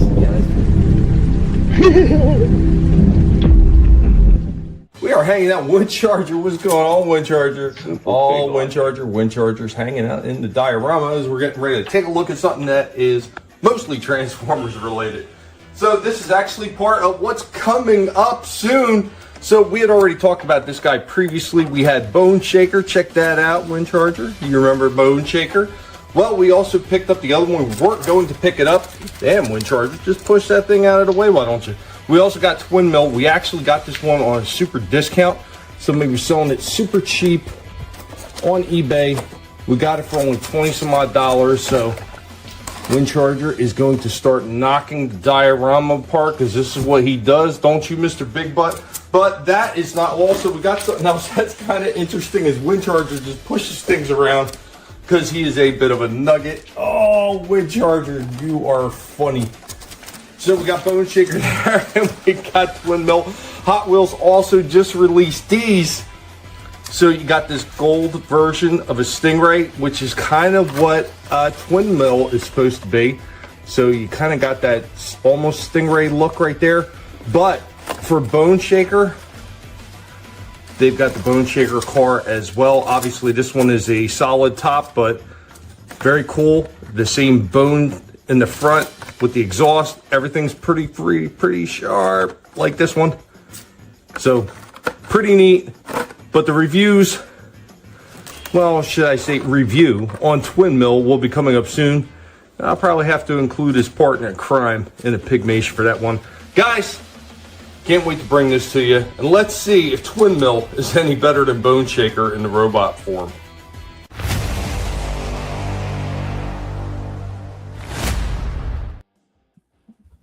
Yeah, there we go with that. Like I said, got it dirt cheap too. You know, 20 some odd dollars. Nice. Those things were over $30, $30+ in the freaking store. So, Woo. yeah. Woo. But I seen those Hot Wheels and I was like, that's pretty sharp. Now, all the ones are actually like the Bone Shaker. They're that mostly blue with the, gold chrome as a highlight. The Stingray was the only one that was mostly gold with the blue highlight. Really? Oh. Yeah. And it was Mostly number 6. gold. It was number 6 in the set. So it was the last one. Yeah, it was $30 for a freaking deluxe figure because it's a Hot Wheels Transformer crossover. It was like 33 or something like that. I think it is after tax, 32, 33. It's ridiculous. What's going on, Captain Fandom Nerd, man? What's going on, man? What's up? Yo. Getting ready to wind down. But since that is technically the almost last thing, we still have one more last thing. Shifty, did you have any deals or anything you were going to be talking about tonight? No. No? Okay. No. Okay, just checking. I mean, this week is Tour Week over at GameStop. You may find some exclusive deals on pickles, so you may want to check it out. All right. He said the thing. My quirk is I love pickles. Don't be shy. Push. Oh, I love your dress. Pickles. Pickles. Oh shit, that looks good. So this is what I pre-ordered. So I did pre-order this. I'm waiting for Target. Target does have some stuff going on. So before we get into Megatron, I'm going to show you the one that's already sold out in Hasbro. That Optimus Prime. Now, he is available. I just looked on Target. They said he is supposed to be available on Target. Okay. Nice. So let's go ahead and we'll scroll through some of these pictures. I mean, he looks all right. I mean, they didn't go too crazy. Definitely the head sculpt and the stomach or the abdominal sculpt is where they did most of the work. Everything else is mostly paint applications. Yeah, it looks like Tommy shot him.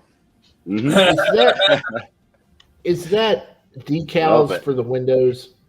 No, it's actually painted on there. Oh, so they sculpted the front.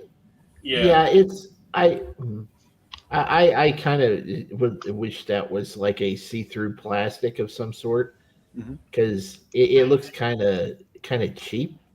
Yeah, it does. I think they could have did a little bit better with it. Yeah. I think he should have had more cracking like that along the whole body, not just the chest and the one arm.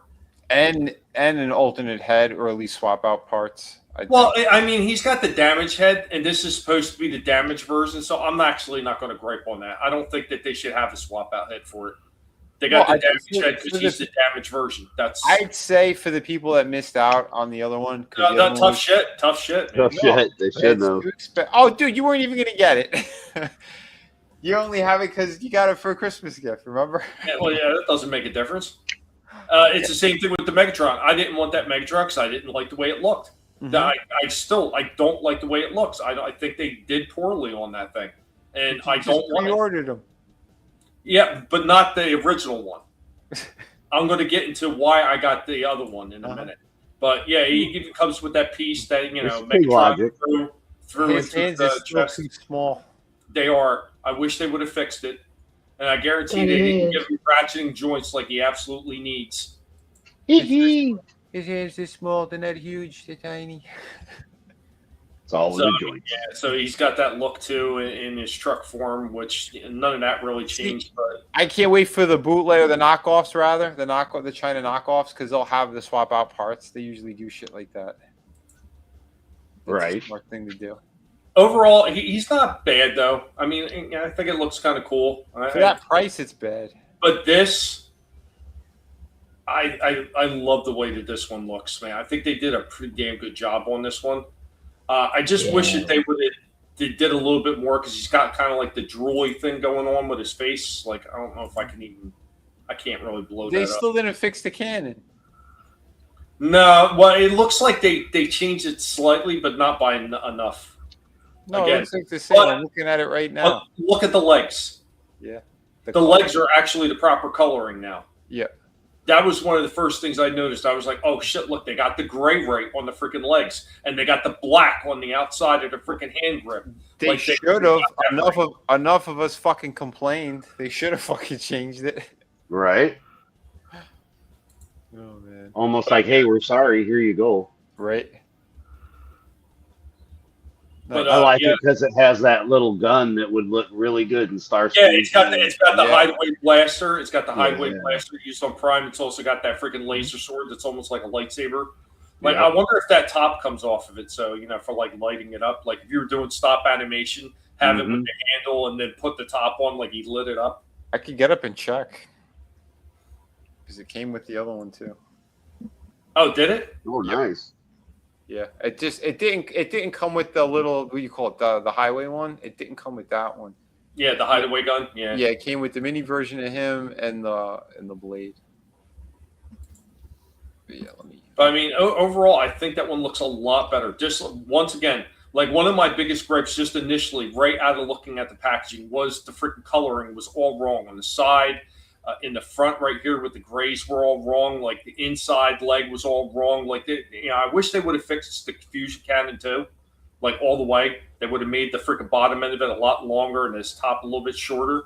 But they did make some improvements, and I think the cracked version of Megatron here looks a lot better. This damaged version of him looks a lot better than the Prime one looks. Like I felt like they went a little bit further with the chest plate. Now I wish, again, just like Prime, I wish they would have did more with the arms and everything else too. They just didn't. They just focused on the chest and the face, pretty much like they did with Prime. Oh, and no, here's the funny thing: there's more cracked detailing in here. If you look at the chest, there's more cracked detailing that they didn't paint in for whatever reason. Yeah, that's weird. No, I just double checked. No, he doesn't come with it. The one I had was the knockoff. Okay. Yeah, one of the knockoff ones I had came with the blade. I could have sworn it did, but yeah.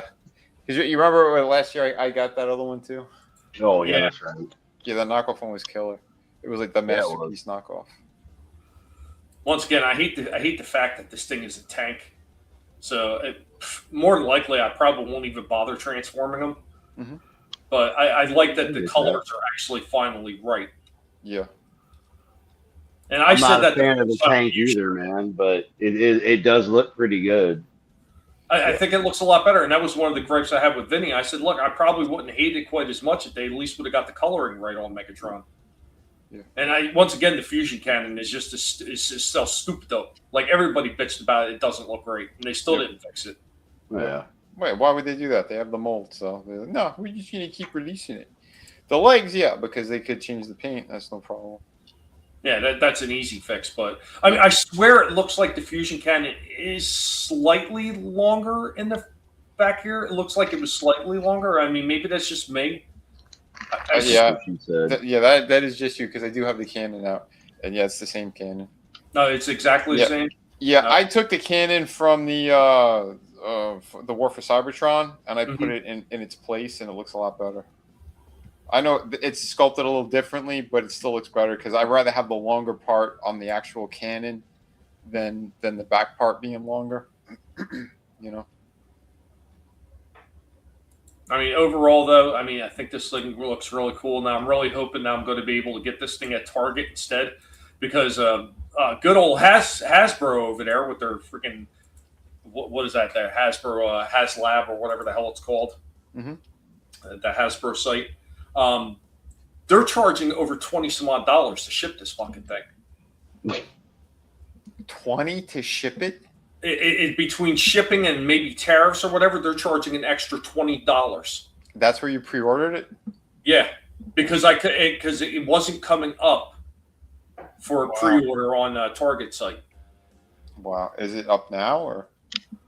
No, well, my wife had looked it up. So she said it looks like they're not going to have it listed until sometime in June for pre-order. Oh, okay.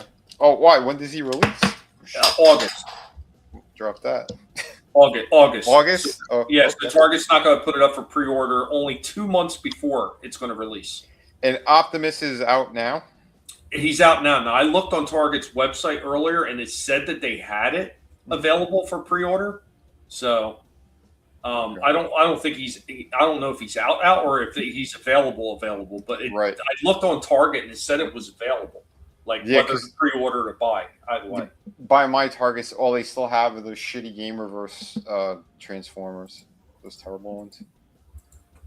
I mean, like I said, Prime looks cool, but I really think that I want to try to. But you already have, you already have the other one, so you don't really for a couple of cracks in a different head. Come on. I mean, I think this just looks better overall. They did a lot more for paint. Yeah, dude, I told you the articulation on this Megatron is fucking. It's the tits. It's so good. I mean, don't get me wrong. The Prime one was good too, but there was a few points where they didn't get the articulation right, especially when it came to getting down to kneeling positions, which we've seen Prime do in the cartoons, especially when he's talking to humans and shit like that. Does not work at all because the proportions are a little bit off. Yeah. If they would have did something even maybe so the legs could have came up further this way up towards the front where that skirt lifted. There's things they could have did. They could have hollowed out the front of the leg or something. They could have did a few different things to change it, and so he could have got more movement and he would have been able to get into a kneeling position. They just got lazy, just like putting ratcheting joints in these things. Between him and Megatron, no ratcheting joints.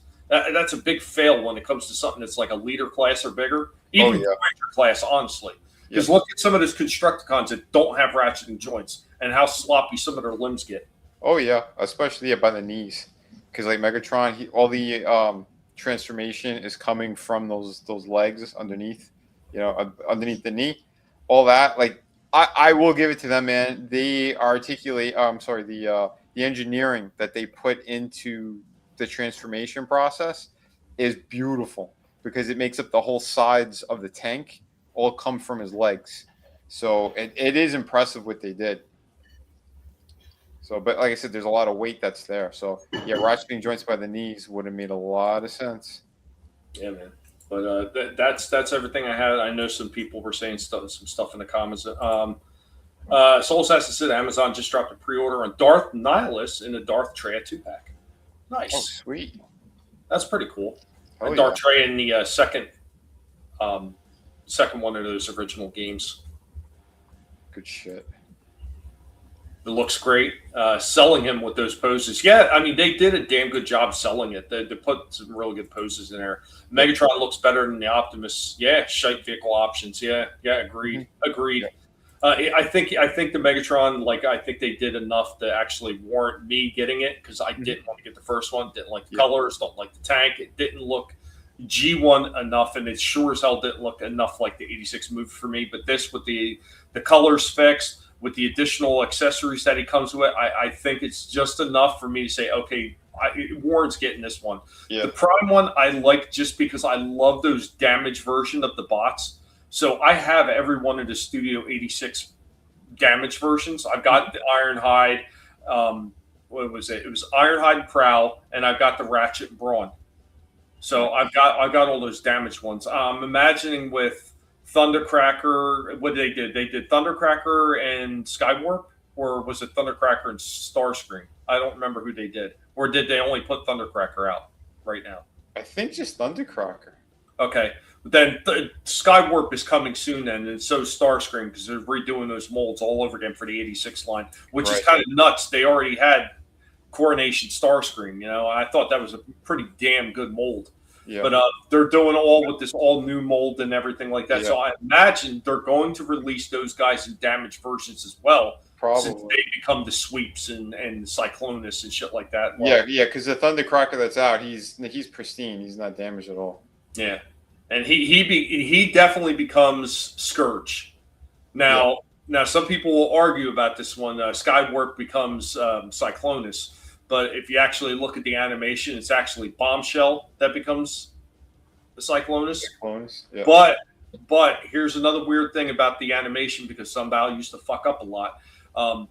There's a scene in there where you see two Cyclonuses, because when they say Cyclonus and his armada, you see a second Cyclonus come out into view and come across the sky. Oh, yeah. And after that, no more second Cyclonus. It's gone. It never happens again. What I said, here's the way that you bridge the gap between the people that say it's Bombshell and the people that say it's Skywarp. Since the attitude of Cyclonus doesn't match either Bombshell nor Skywarp, because Skywarp in the original lore and everything, he was a dummy. He was the dumbest one of the freaking secret jets. It's literally right in his bio. Go read it. It literally says that he's not too smart. He wasn't like a thinker and a planner and a schemer like Cyclonus is. I'm saying that Bombshell and Skywarp both become Cyclonus. They're merged. Okay. That's how you get somebody. That's how you get Cyclonus with more intelligence, but he still's got that sinister streak that Skywarp had, and that's how it makes sense to me. Skywarp was the purple, black, and gray one, right? Well, purple, black, purple, black, and silver. Gotcha. Yeah, I like that one. That color scheme is great. Yeah, the articulation did look pretty good. Oh, and dude, I'm telling you. There are some pretty great figures. They also did a Studio Series 86 Hound, and man, that one looks good too. I mean, I know, Vinny, you said you didn't like the Jeep form, but I think the robot form looks really good on that one. And it looks like a slightly improved version of the one they put out before, where they redid it for Jurassic Park. And that one was a pretty decent mold. So I have the other Hound from Earthrise. I thought that was perfect. I don't need another one because that one's so good. Yeah. I think it's pretty much the same mold. But the Jeep form is way better on the Earthrise one. The new one, they changed it because I think there's like the cage part of it. They changed some of that for the mold and everything. It's not the same mold. They did change it. Well, I'm really hoping that when because they did re-release Wheeljack recently for Studio. I don't remember if they did that as Studio Series 86 or if they just said that was Devastation. And they were talking about Sunstreaker as well. Horrible molds. Yeah. Like that, the Wheeljack one, it's not the worst thing in the world, but I've seen a lot better that they've done. And that Sunstreaker one was just god awful. It was horrible. I'm kind of hoping that when if that one, I'm hoping that one that they released was Devastation only and it wasn't Studio Series 86, because if it's going to be that same Wheeljack one again, the only way that's going to be worth it to me is the damaged version, because that one wasn't a great figure. It just wasn't. Yeah. You can always touch them up too with a little bit more paint to make them more fucked up. So, well, I mean, that's all I got on those guys. As far as the Hot Rod one that they re-released, that's gone. You're not getting it. At least not ordering it from the stores. The fishing pole one? Huh? Yeah, the fishing pole, and the shield and the saber and all that. Yeah, sold out, gone. Wow. That's crazy. Because I don't know. It almost looks like the same thing to me from the previous. Well, I mean, the colors changed on it. So if you remember the movie, he had more of a magenta color in him. He wasn't like that. He had more of that burgundy red color when they released the figure in the 86 line. And I was like, man, I like this. The color is not exactly like the movie, but I like this color more because it's more like the original toy instead of the cartoon.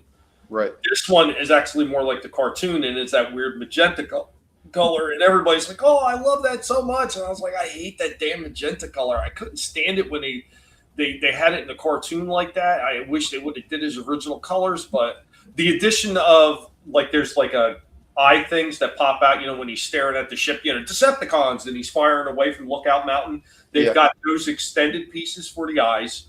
They've got the shield, the saber that he's fighting the robot with, time out, and then he's got the fishing pole. Boy, that's a whopper, Daniel. They had those extras in there. I thought they were pretty cool.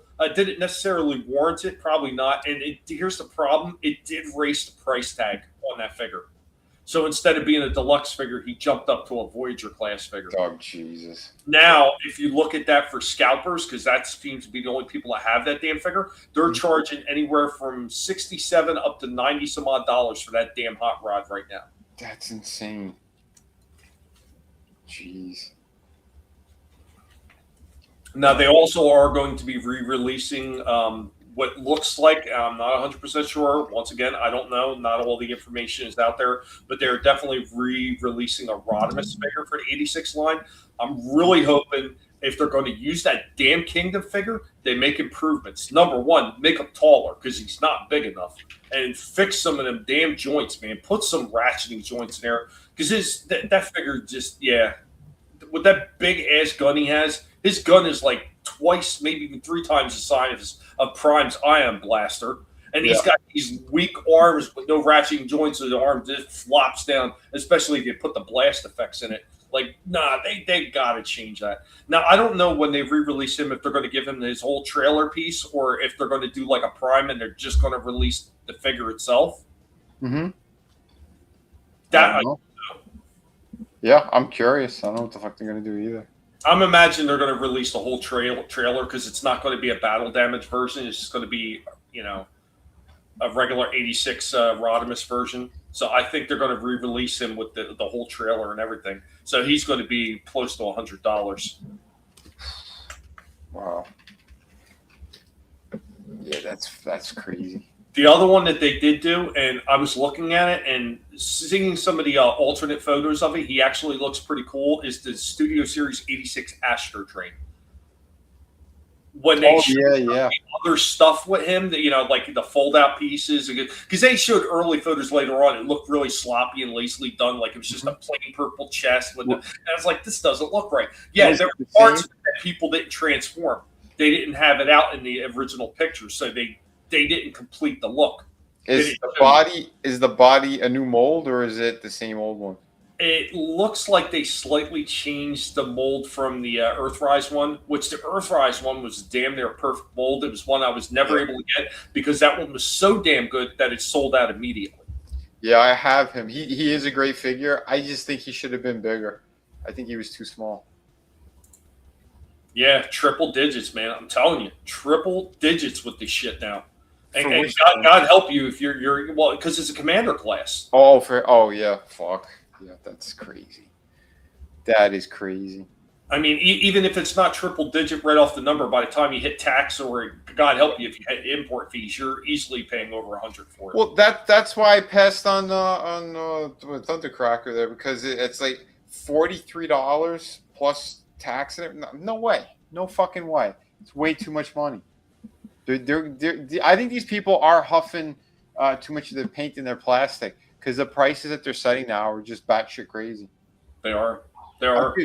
I'm telling you, like I got those other ones because I made some sales and things, but I wouldn't have gotten all the ones that I did for the Deadpool Wolverine shit. But Target had them for $24. Most places are selling them for $27.99 or $29.99.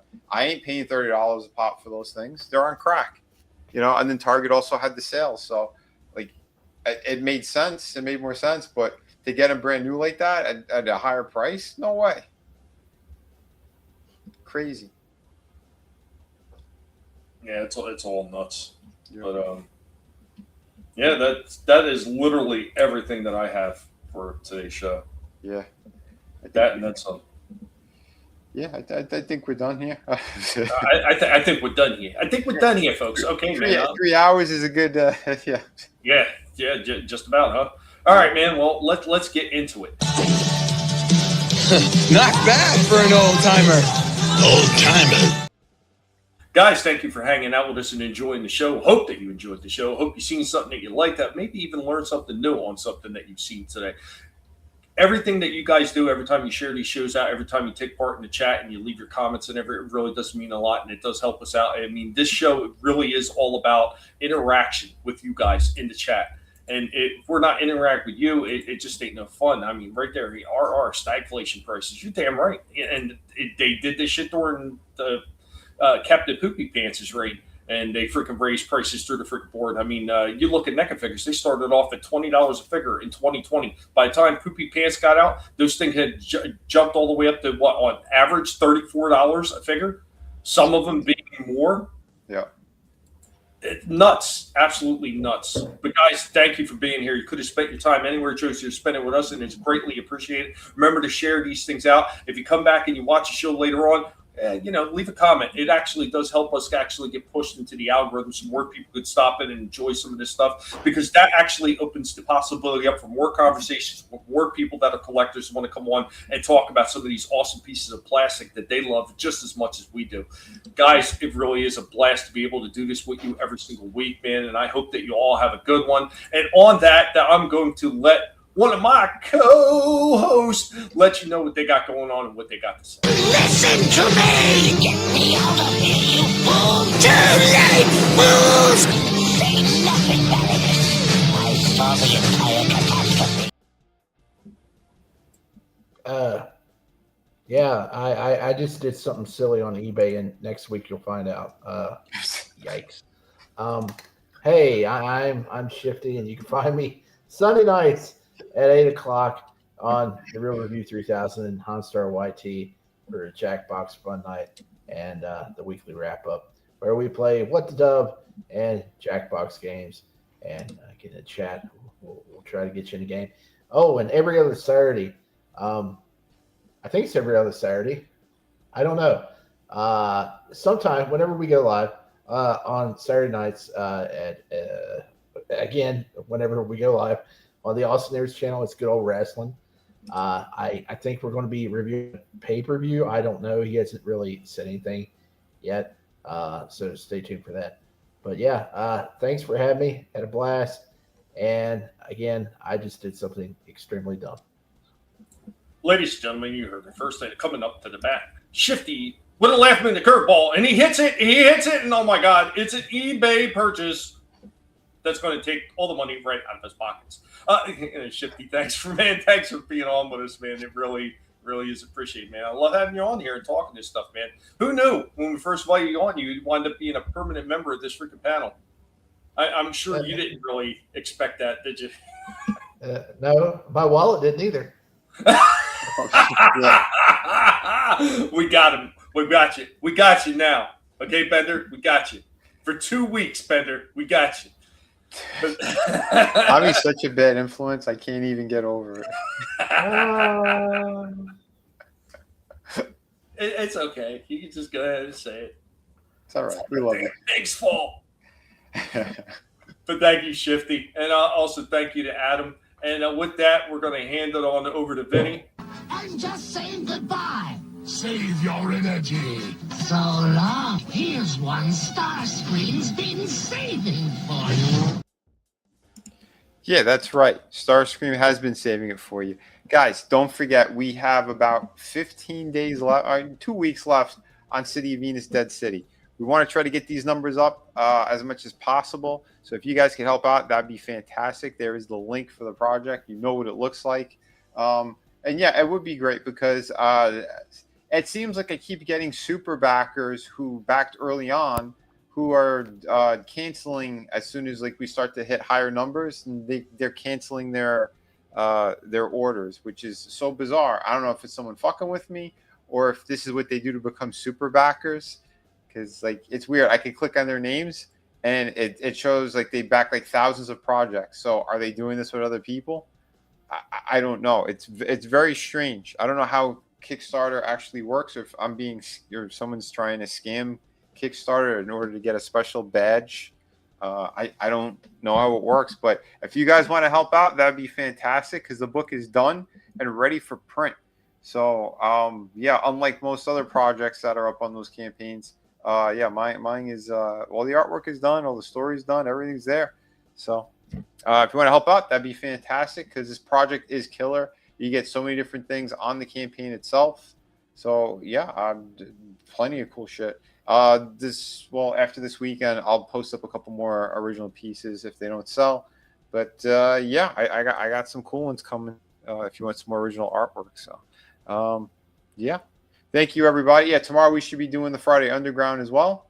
And then Saturday, if you're in the West Palm area or Boca area, I'm doing a one-day convention over there. So come check it out. It's called PalmCon. So yeah. And then Sunday we're continuing. We're actually PalmCon. Is Shifty? Is that where you're going to the PalmCon? No, his is that's different. That's. Wait, that's the wrong Palm. That's the wrong Palm. Like Palm Beach County, like that. Yeah. So not palm is in your hand, but as in the tree. Anyway, and Sunday we should be finishing off Ash versus Evil Dead. So yeah, no, not PumpCon. That's Shifty. That's.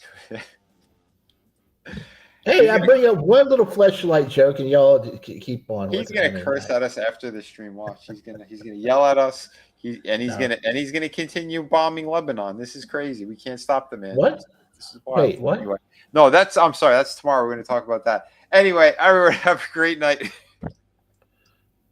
Awesome, man. Thank you, guys. Thank you to everybody who's hanging out in the chat, man. You guys are awesome, and we will catch you next time. Have a good one. Later, y'all. Peace.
You better run, Mojito. You what?